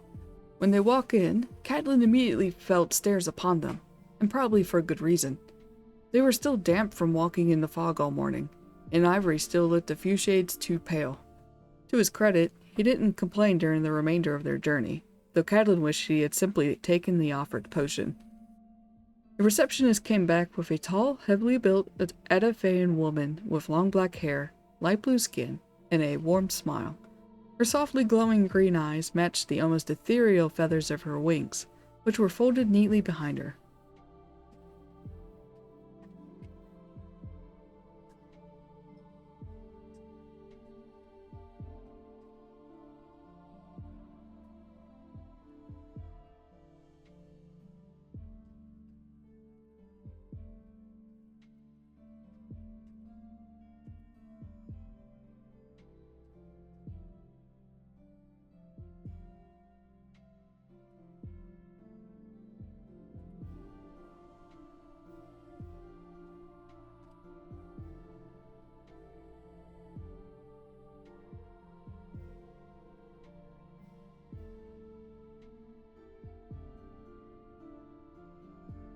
Oh, I should probably introduce her too.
Oh no, I just heard myself blowing nose on the stream. Oh, I'm so sorry. It's probably because I wasn't talking, because I was typing. Oh no.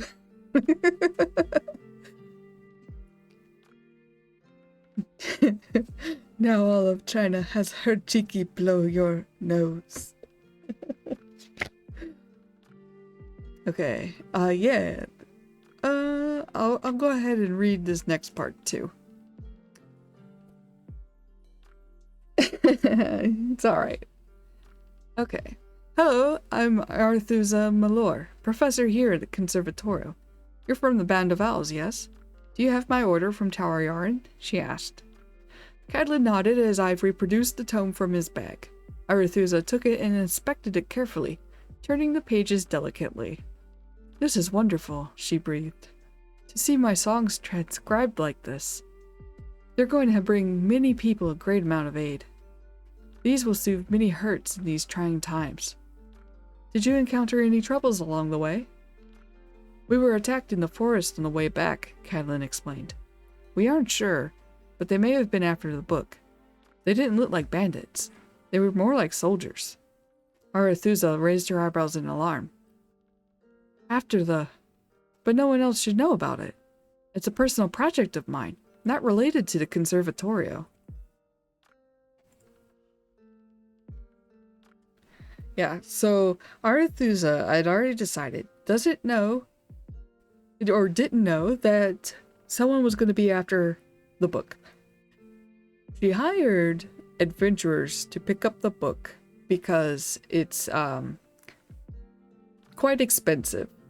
She had to spend a lot of money to commission it, and so she didn't want to entrust it to a simple courier service, especially since traveling these days has gotten a bit dangerous.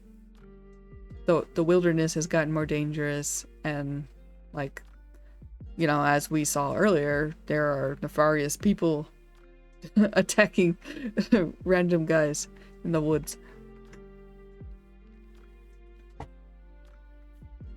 And so I determined that after the quest was created, and the quest itself had been set up to be sort of simple, and so the rewards I decided was going to be 60 Draviks. But I'm hoping that since Arethusa didn't know that there was going to be people after this book and would attack the hired adventurers, I'm hoping that we'll get a tip.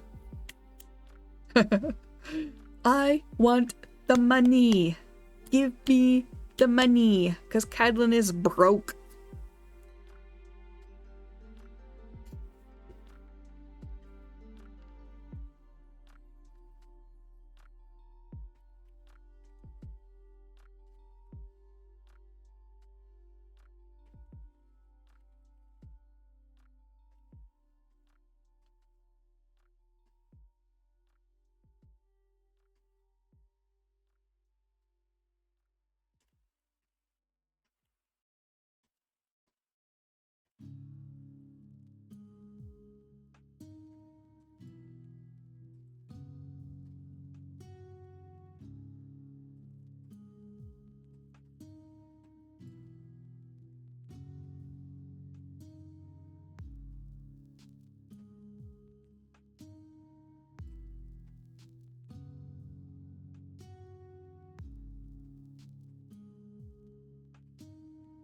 And it just hit me that the guys themselves don't know what this book does, because they were just simply picking it up. So I guess I'll go ahead and let them know what it does, or at least from like a lore standpoint, because obviously they're not going to know the game mechanics of the item.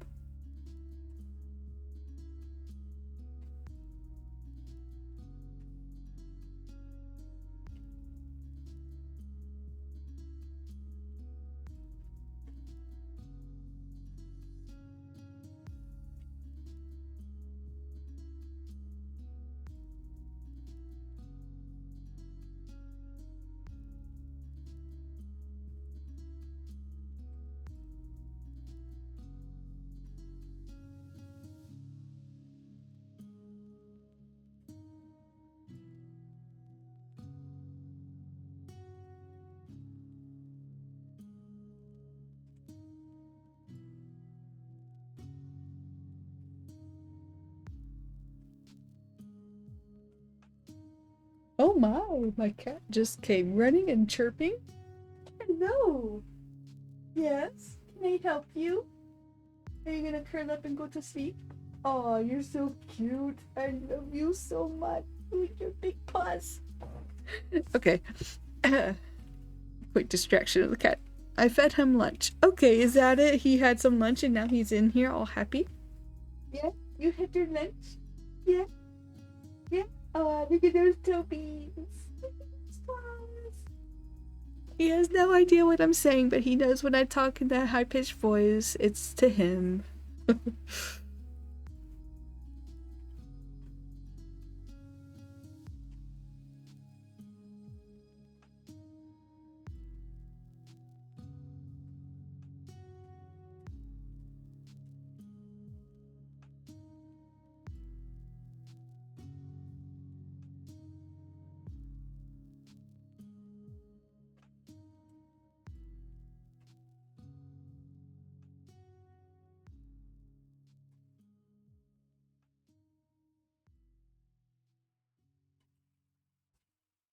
Oh, and then he just ran off. He has the zoomies.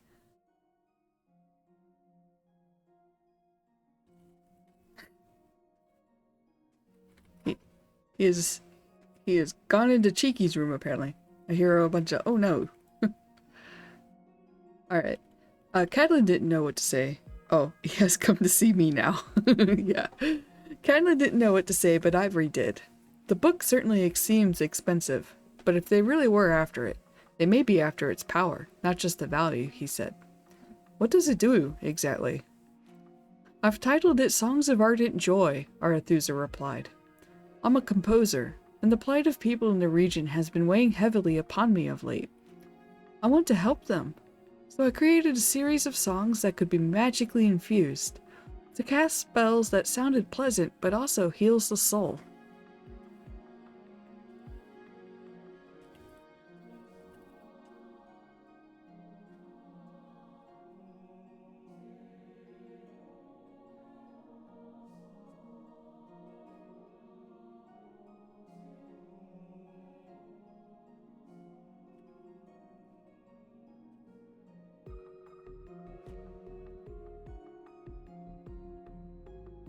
Oh, you know what, actually, I'm gonna turn this next part into a check. Would Cadlin be able to theorize, like, would he be able to keep up in the theories here? Because obviously Arethusa is, pretty intelligent and smart, capable of critical thinking. And Ivory has kind of also proven to be a little bit of the same. Or at least in matters of the arcane. It makes sense that he's a little bit, like, more knowledgeable. But Cadlin is sort of like, kind of the outsider here. He doesn't know much about magic. He could learn magic if he wanted. The mechanics of the game do let you multi-class, and any class can learn magic as part of the level up system. But currently, he does not know much about magic. Ah, wouldn't it be really cute if Ivory taught him some, like, magic? That would be so cute. They gotta like each other more first, I think. But, so Cadlin doesn't know much. And let's see if he can kind of keep up and, you know, like, contribute to the conversation. Or if he just sort of looks awkward.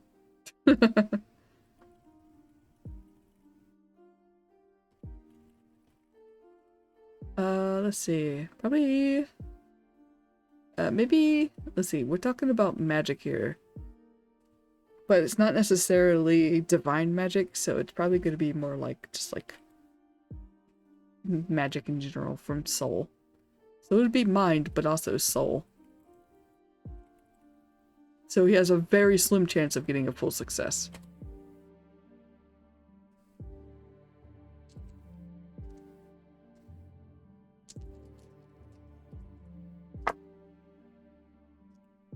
Five, he got a mixed. He is barely keeping up.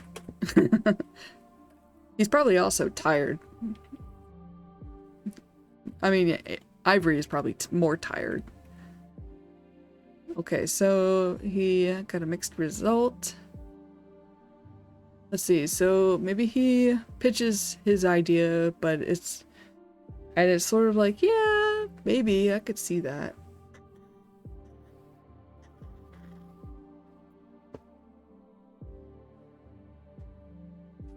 Or maybe he pitches the idea, but he kind of fumbles the delivery of it.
What if Cadlin started, then lost track of how to phrase his idea. Arethusa waited patiently, but Ivory snorted under his breath. Cadlin glared at him, then tried again. This book does good for others. Maybe this group doesn't want that. You think they may want to cause harm to people, and want to prevent anyone from diminishing their efforts? Arethusa asked. When Cadlin nodded, she sighed. That would certainly make sense as a motive. I'll inform both the Guild and the Winford Council. It will be good to keep the city in the know, in case someone is plotting ill for the city. Or worse, the entire region. Alright, so I want to roll to see if we get a tip. Give me the money.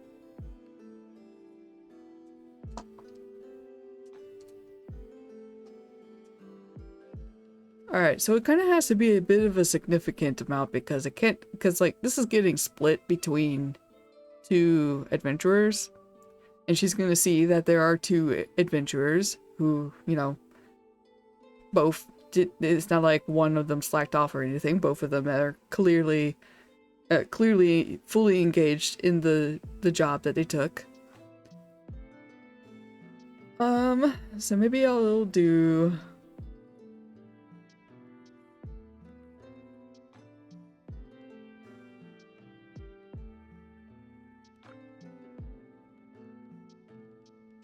There's my other d10. Maybe I'll roll 2d10. And then, yeah, that'll get added and then divided between the two. Oh, snap. Hot diggity, y'all. She is gonna add. Maybe I should have made this a lesser amount, but I rolled an 84. Okay, I mean, clearly she can afford it because, like, this book, this book's value is 1,700 Dravix.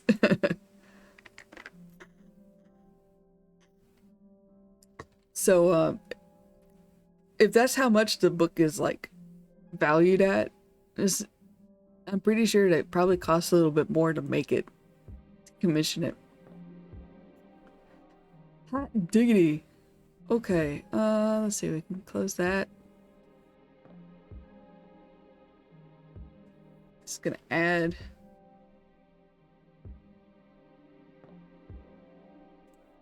this as a note.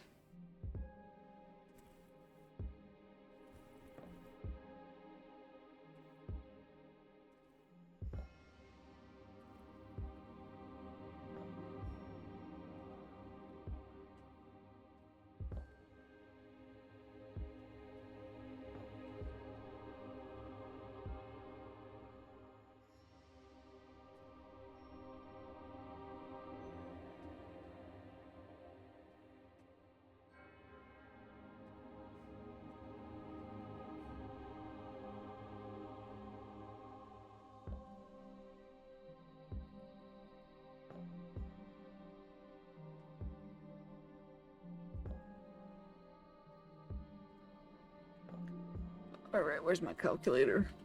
Because I can't do math while I'm being stared at. Even though I'm not actually being stared at. That is a whopping 144 Dravix. I would say, oh, let's just make that an even amount. Or like an even 145. I'll do 140. Because it would be kind of weird. To be like, oh, 144. But I don't want to do 145 because that will not divide in half. Because this is getting divided in half. Okay.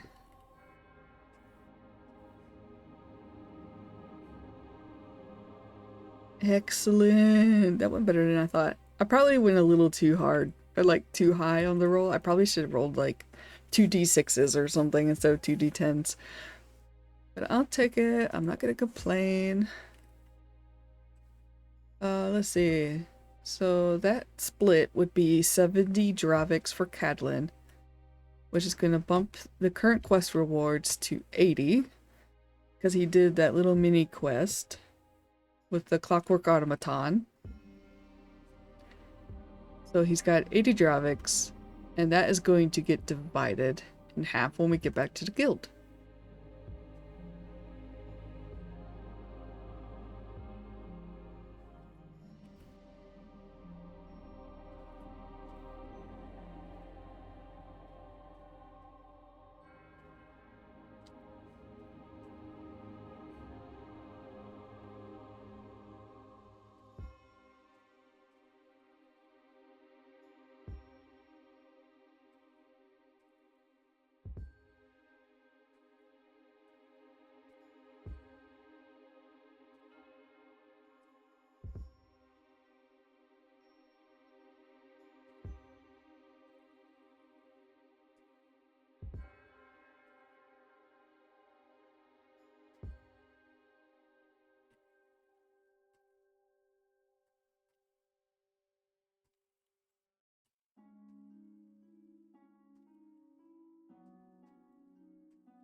Okay.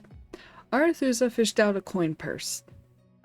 Here's what I owe you for the quest, but I'm adding extra for your trouble. I didn't expect this to happen. I've requested adventurers because I've been hearing that the wilds have been dangerous lately, with saber tigers and the like prowling the forest. I didn't want to risk a normal courier, which would also take longer to arrange. I'm traveling to a couple of concerts soon, and I wanted to perform this work as I traveled. She graciously tipped Cadlin and Ivory, who thanked her and returned to the guild. Okay, so we're going to go ahead and do a second downtime activity. I'm gonna go ahead and just kind of like, we're gonna return to the guild. I'm not going to really go into too much detail. Ivory will probably kind of retreat to his room anyway to lick his wounds out of sight. Probably feels a little bit embarrassed that he took such a bad hit in front of Cadlin like that, and Cadlin was like a beast with his arrows and whatnot. If not for Cadlin, Ivory would have died. So he's probably a little salty about that. I'm gonna go ahead and restore his HP and SP, because the next time we play, he'll be all recovered in case we use him. Anyway, Cadlin has not lost any resources. For some reason his HP was not full, but it's full now. Pretend that was there the whole time. Oh, is his speed only 5? I thought it was 6.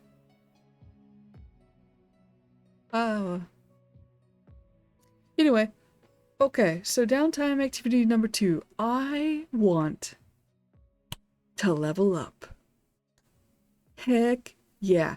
I mean, Ivory will also level up. I'll do his level up stuff later because as a waymate, they level up when you level up. But I'll do his stuff later. Let's see. So for leveling up,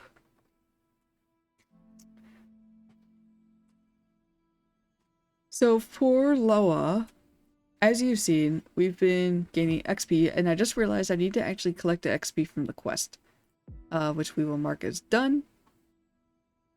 And I did not put it here, so I will have to open my quests thingy as just sort of, oh, they met Arethusa too. So I wonder if I should also give him XP for meeting someone, a new NPC. Because I mean, Arethusa might come back, but nah, that's okay. It's kind of wrapped into what I've made up. This is my table, by the way. This is not in the book. I was just trying to create like an easy way for me to create quests on the fly while I'm streaming, so that I'm not scrambling too much. So this was a 4 o'clock increment challenge. So I have it as 100 XP, which in the grand scheme of things kind of feels like maybe it should have been a little bit higher, but that's okay. And I had already rolled a reward. So maybe later I'll kind of bump up the XP or something. But for now, I'll take this as a 100. Okay. There we go. Got the XP. This quest is also now completed. Yay! Woohoo! Just like in a real JRPG. I can close that. Gonna type level up. Alright, so we are going to spend 1000 XP to level up in Ranger. Congrats! Yeah! Good job, Cadlin.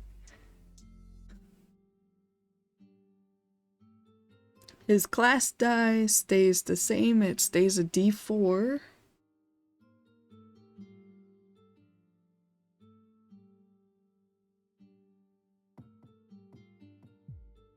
Let's see, I'm just reading right now.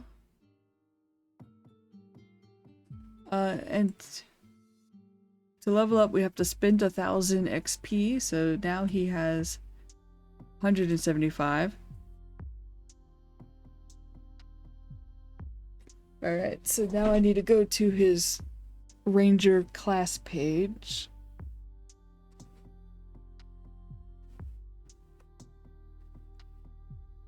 Okay, so Ranger.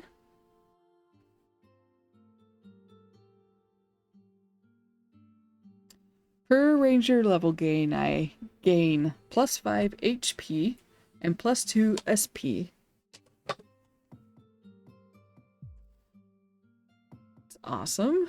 Okay, so 18 plus 5, that's 23.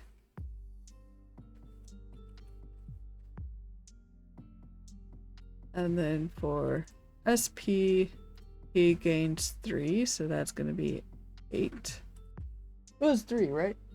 Oh no, it was 2. It was 2. So 7.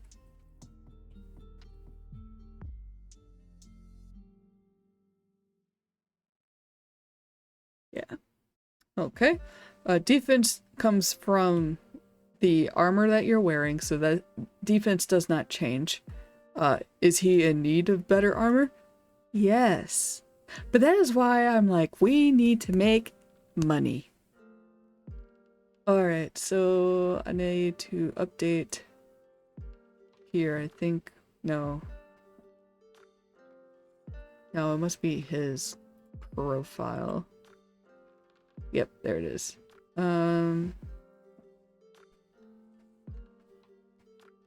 You can, so in Loa, you gain XP and then you spend it to level up. But you don't have to spend it all to, like, level up right there. You could actually kind of store XP like a bank.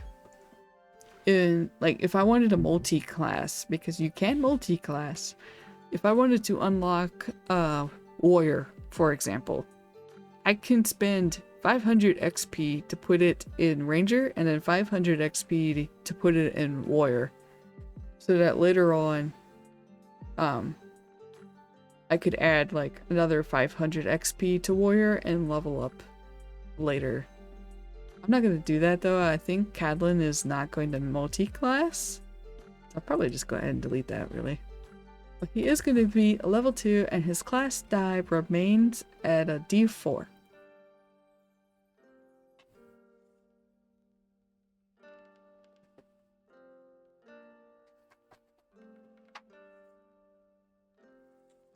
Let's see.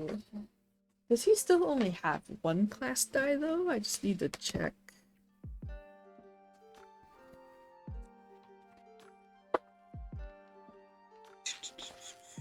Let's see, class dies.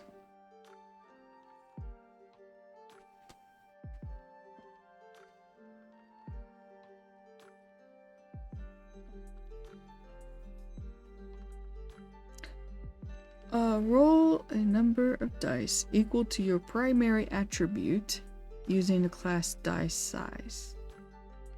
Oh, you know what? So this actually needed to be 3. He actually has 3 class die. Whoop. Let me fix that real quick. Hasn't really come into play too much. The class die you can use to like heal, and some perks I think also utilize it.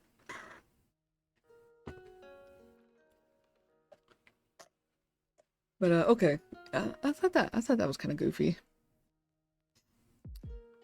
Okay, so I don't really think I'm gonna make it too much of a narrative thing.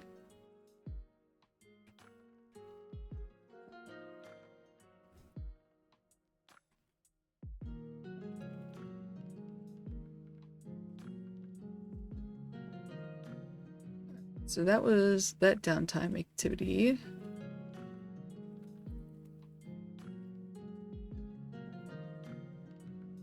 And I think at this point too, what I might do is also take another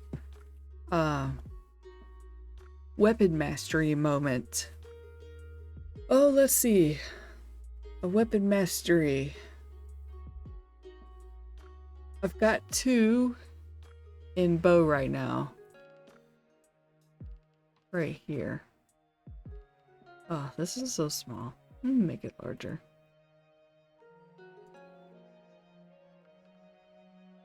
Oop.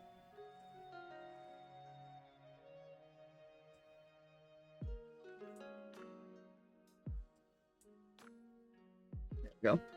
So he's got 2 increments in bow mastery, but maybe I should take a mastery in blade. Because that time with the dagger that really sucked. And I mean, who knows, maybe later he'll get a sword. Because like I said, I kind of need to look to see, need to find out if ranged gets a penalty on melee, like, distance. Melee fighting distance. Because if it does, then that would be... having a bladed weapon would make sense then. As a melee thing. So I think I will take a mastery in dagger, which would be blade. And this is where I'll write like a little bit of a scene. Oh, and I'll also go ahead and deduct my commission guild fee,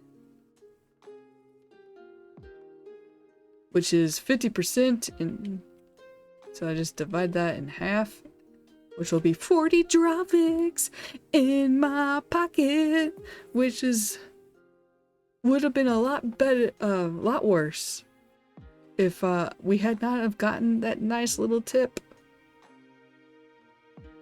So now he has 50 Dravix. Ah, good job, Cadlin. Maybe we'll see if we can buy him some new armor. Let's see. Oof. I'll include that in here.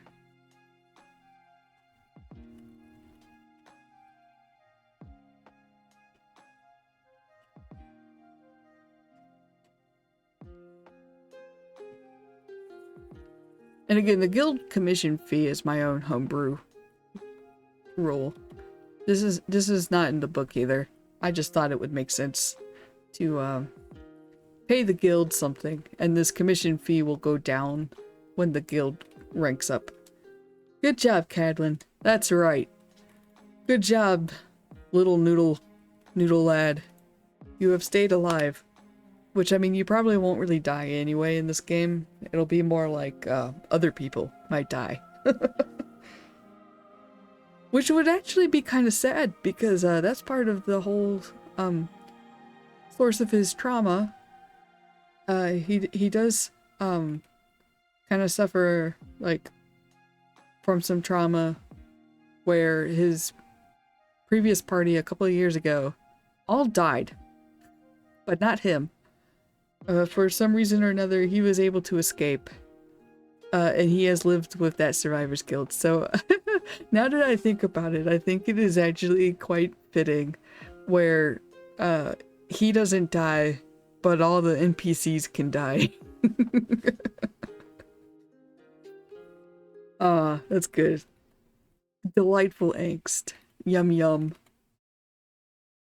It almost distracts me from my real life hunger. Let's see. So back at the guild, Cadlin pays his guild commission fee. He levels up in Ranger and is now level 2. And now we are moving on to Blade Mastery.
Hitting all these spelling errors.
Okay.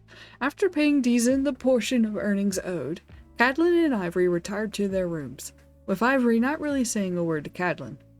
Cadlin felt that their budding camaraderie might have improved since their first meeting yesterday morning, but not by much. Still, the journey with Ivory had been tolerable. Cadlin felt he could probably continue working with the other man without much issue, as long as Ivory wasn't a prick about it. In his own room, Cadlin removed his travel gear, and paused after unstrapping the dagger he kept around his boot. He unsheathed it and checked it over for damage. After the fight with the clockwork automaton, he had forgotten to inspect it, the adrenaline still coursing through him. Fortunately, the blade was still in serviceable condition. The balance still felt right in his hand, though he wondered if he should take up a sword someday. The dagger was better to have than nothing in a pinch, but that was it. Like Arethusa said, and Deezen before her, the wilds were getting increasingly dangerous. A dagger might not cut it next time. Alright, so with that very subtle slip of a pun in there, I'm gonna take one mastery in Blade.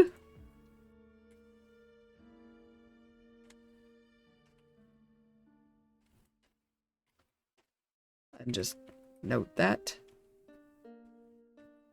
And then downtime activity 4, because now we're back in the guild, so we get that fourth downtime activity. Oh, let's see. I might actually cut it here, because firstly, I'm hungry. Secondly, while the stream has continued to be good, I do see that there have been a couple of dropped frames, so I'd like to not take any chances. Which is a little bit of a shame because we're like 10 minutes away from hitting a 3-hour mark.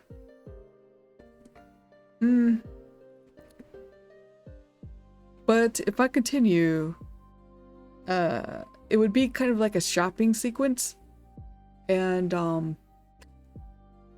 I might actually put some effort into this shop.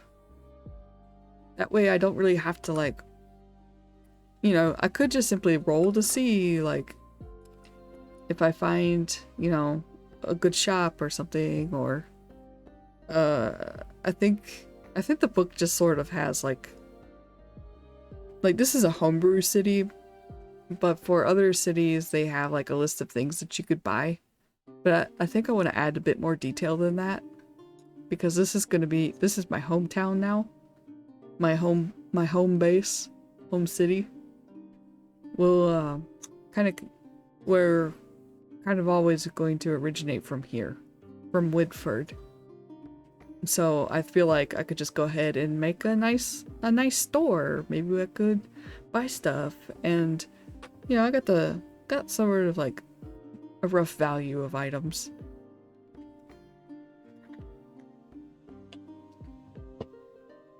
So yeah, what do y'all think of the game so far? I plan on doing a video that kind of goes over my game up to whatever point that I start filming. because I know that, you know, there's a lot of stop and go progress in the story itself, because I'll be stopping to, you know, create a character, create an enemy, the stream dies. So I am going to make a video of kind of like the story thus far. I like it. Thank you. Thank you, Cheeky. Yeah, it's been a lot of fun playing this. I just wish that I could reliably stream, because now I have to like kind of monitor. I'm so glad I was able to keep going today, because it's just would really suck if I had to, you know, record the rest of it, because then, you know, why stream at all? Just record from the start.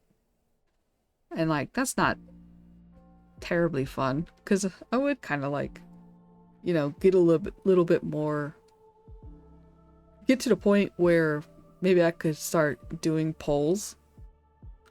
Maybe chat can help create, you know, some of the random NPC details, that kind of thing. I think it could be a lot of fun. Kind of join in with some of the world building. And I know I am kind of like heavy on the world building, but that's just what I find fun to do.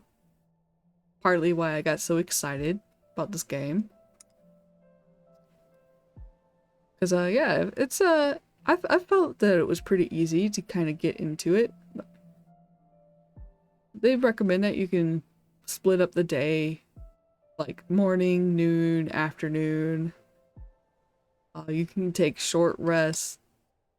We got the journey clocks. We haven't done a dungeon yet, but now that we're level 2, I might consider doing a dungeon. Or maybe a shrine. Because, Cadlin doesn't have any accessories. And he does have 2 accessory slots. But, accessories are expensive. Like, we're talking like 800 Dravix for a bracelet. Because, like, they'll have buffs or, like, let's see. What's an example? Let me open this.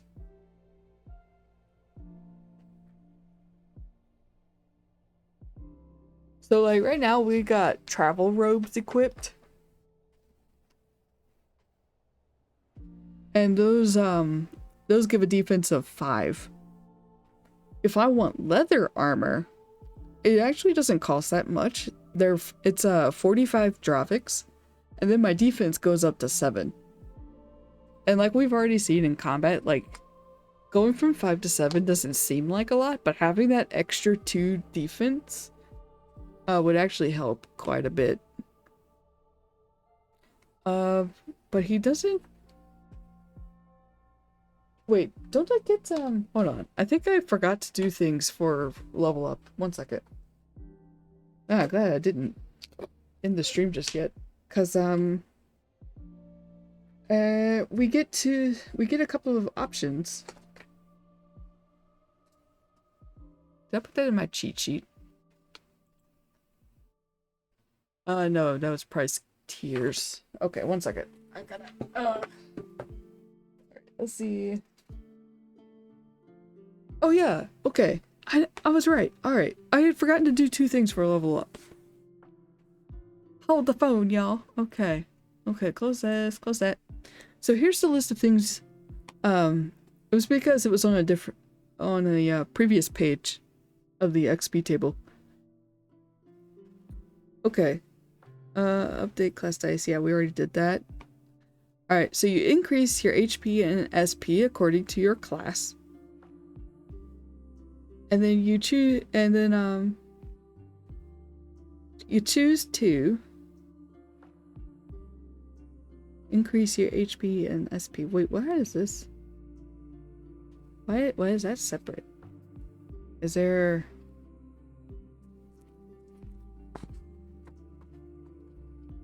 Is there like a base increase? Eh,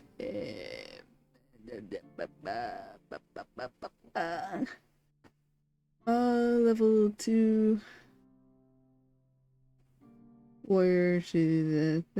Nope. Okay. Whoop, I hit the microphone with the paper. Okay, so now I get to choose two. I can learn one class perk from any class you have, unlock one new spell aspect, learn one job perk if you have unlocked the job, or increase one attribute by +1. Let's see. It says, oh, I got a cat pawing at me. Hi, hello. Yes? Meow? You want upsies? Yeah? Okay. I'm trying to help you because you can't jump up from that position. Yes, come here. Okay. Ow. Yes, get on my shoulders. Hello. He says hi. Yes. Yeah, okay. What do you think? What do you think? Do you think I should increase my attributes, sir? He is silent. Maybe that's a no. Okay. I definitely want to increase. I think I'll go ahead and increase my body attribute then by 1, because I just saw that the leather armor has a minimum body of 2. Meow. Yeah, you like that idea? And I think there's a penalty, I think, of some kind if you don't meet the minimum body requirement. And I'd just rather avoid that.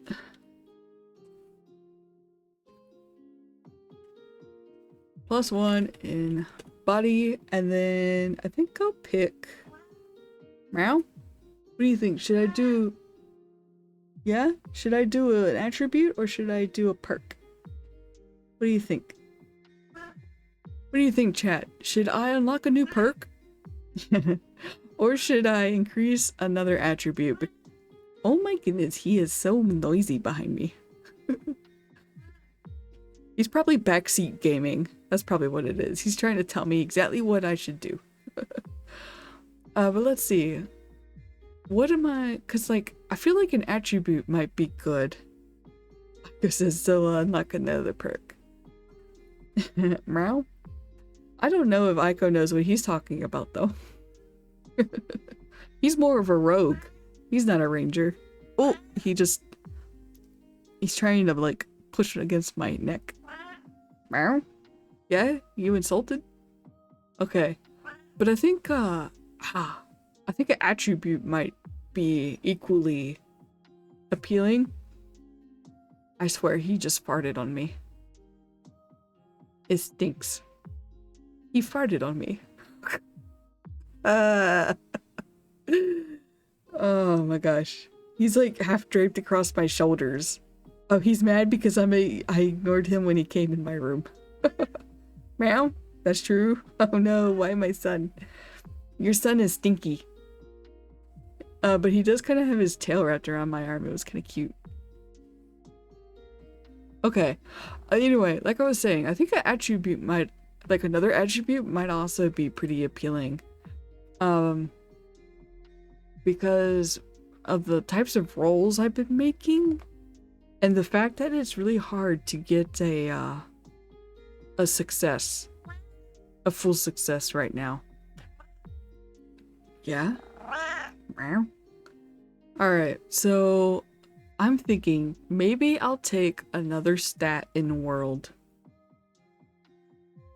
Because, thinking back about the amount of checks that I was making and what those stats often required, I think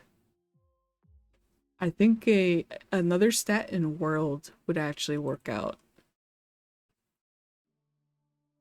Yeah, so okay, I'll take 2 attribute points in this level up. Yeah? Okay.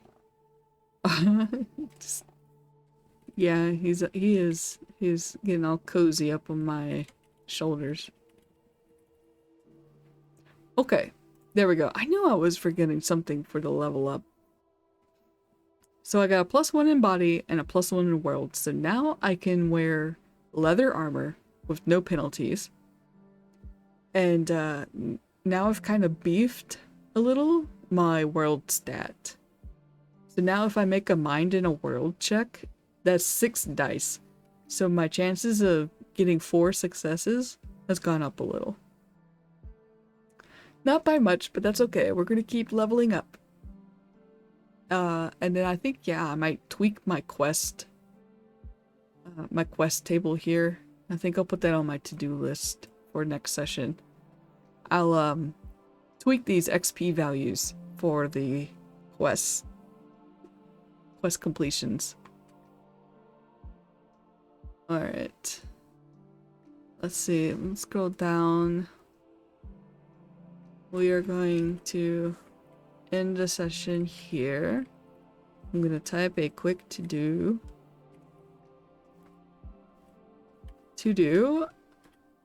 I need to level up Ivory, because he also gets to level up. But, I think he still only gets his 1 perk, so his is not going to be that exciting. I need to tweak the quest XP table column, adjust the values there, and then I need to create the store, basically. Yeah, what are you doing on my shoulder now? He has stopped purring, he is standing, he seems to be alert. Where are you going? Alright, he has abandoned me. Cool, I was getting like really warm. What are you doing back there? Not getting into mischief? Okay. Create items shop. Because I'm pretty sure that's probably not going to be that exciting to watch. So I'll do that after the stream. Okay, as for the next stream, this week, so I do have the company event that happened, or was supposed to happen, last week, 2 weeks ago. It got rescheduled, and now it's going to be this coming Friday. But I think I might just go ahead and aim for Thursday stream anyway. Because yeah, I don't know. If I'm kind of dead at the event the next day, it's fine. I'm not going to. I'll just get an energy drink that morning to power me through. It's not like I have to really do anything at the event, like physically or anything. It's just I work remotely, and this is an all-company meeting. So, like, I normally work kind of isolated, and now I'm going to be in a building with a whole bunch of other people and distractions. And for part of the day, I do still have to perform my job. So, so it's kind of like, there's going to be a lot of noise and socializing and stuff. So my social battery is going to be put to the test. But I think I'm going to stream Thursday anyway. I have a bunch of stuff I need to kind of do and whatnot. So Thursday, 6 p.m. Central Time, I will be back here at it again in Akeroth. Let me go ahead and throw that campaign in there again, because as I said, the campaign launches in 22 days, 20 hours, and 55 minutes. Thanks for the stream. Yeah, thanks for coming, Cheeky. As always, thank you so much. Oh, I actually need to put, because I closed Twitch earlier. I actually need to open Twitch again. I really wish you could turn off the notifications about Prime stuff. Leave me alone. Oh, this one actually was not for Prime stuff. Fresh drop for Palia detected. Well, you know what? Cheeky couldn't get the game to open. So you can take your drop and shove it somewhere. Okay. Let's see. Who do we got in the tabletop spear? Actually, how many of y'all are here right now? That's just the one of you. Maybe I won't raid then. It's like just the one of you.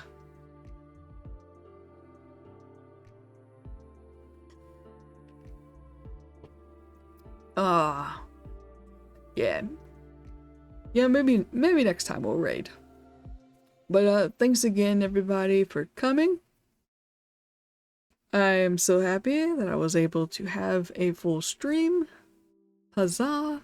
We had that little bit of a hang up in the middle there, but we carried through. I will get session 9 and now this one, session 10, up on my YouTube channel soon. I keep forgetting I need to link it. Like, link it on my about page because I don't think I have.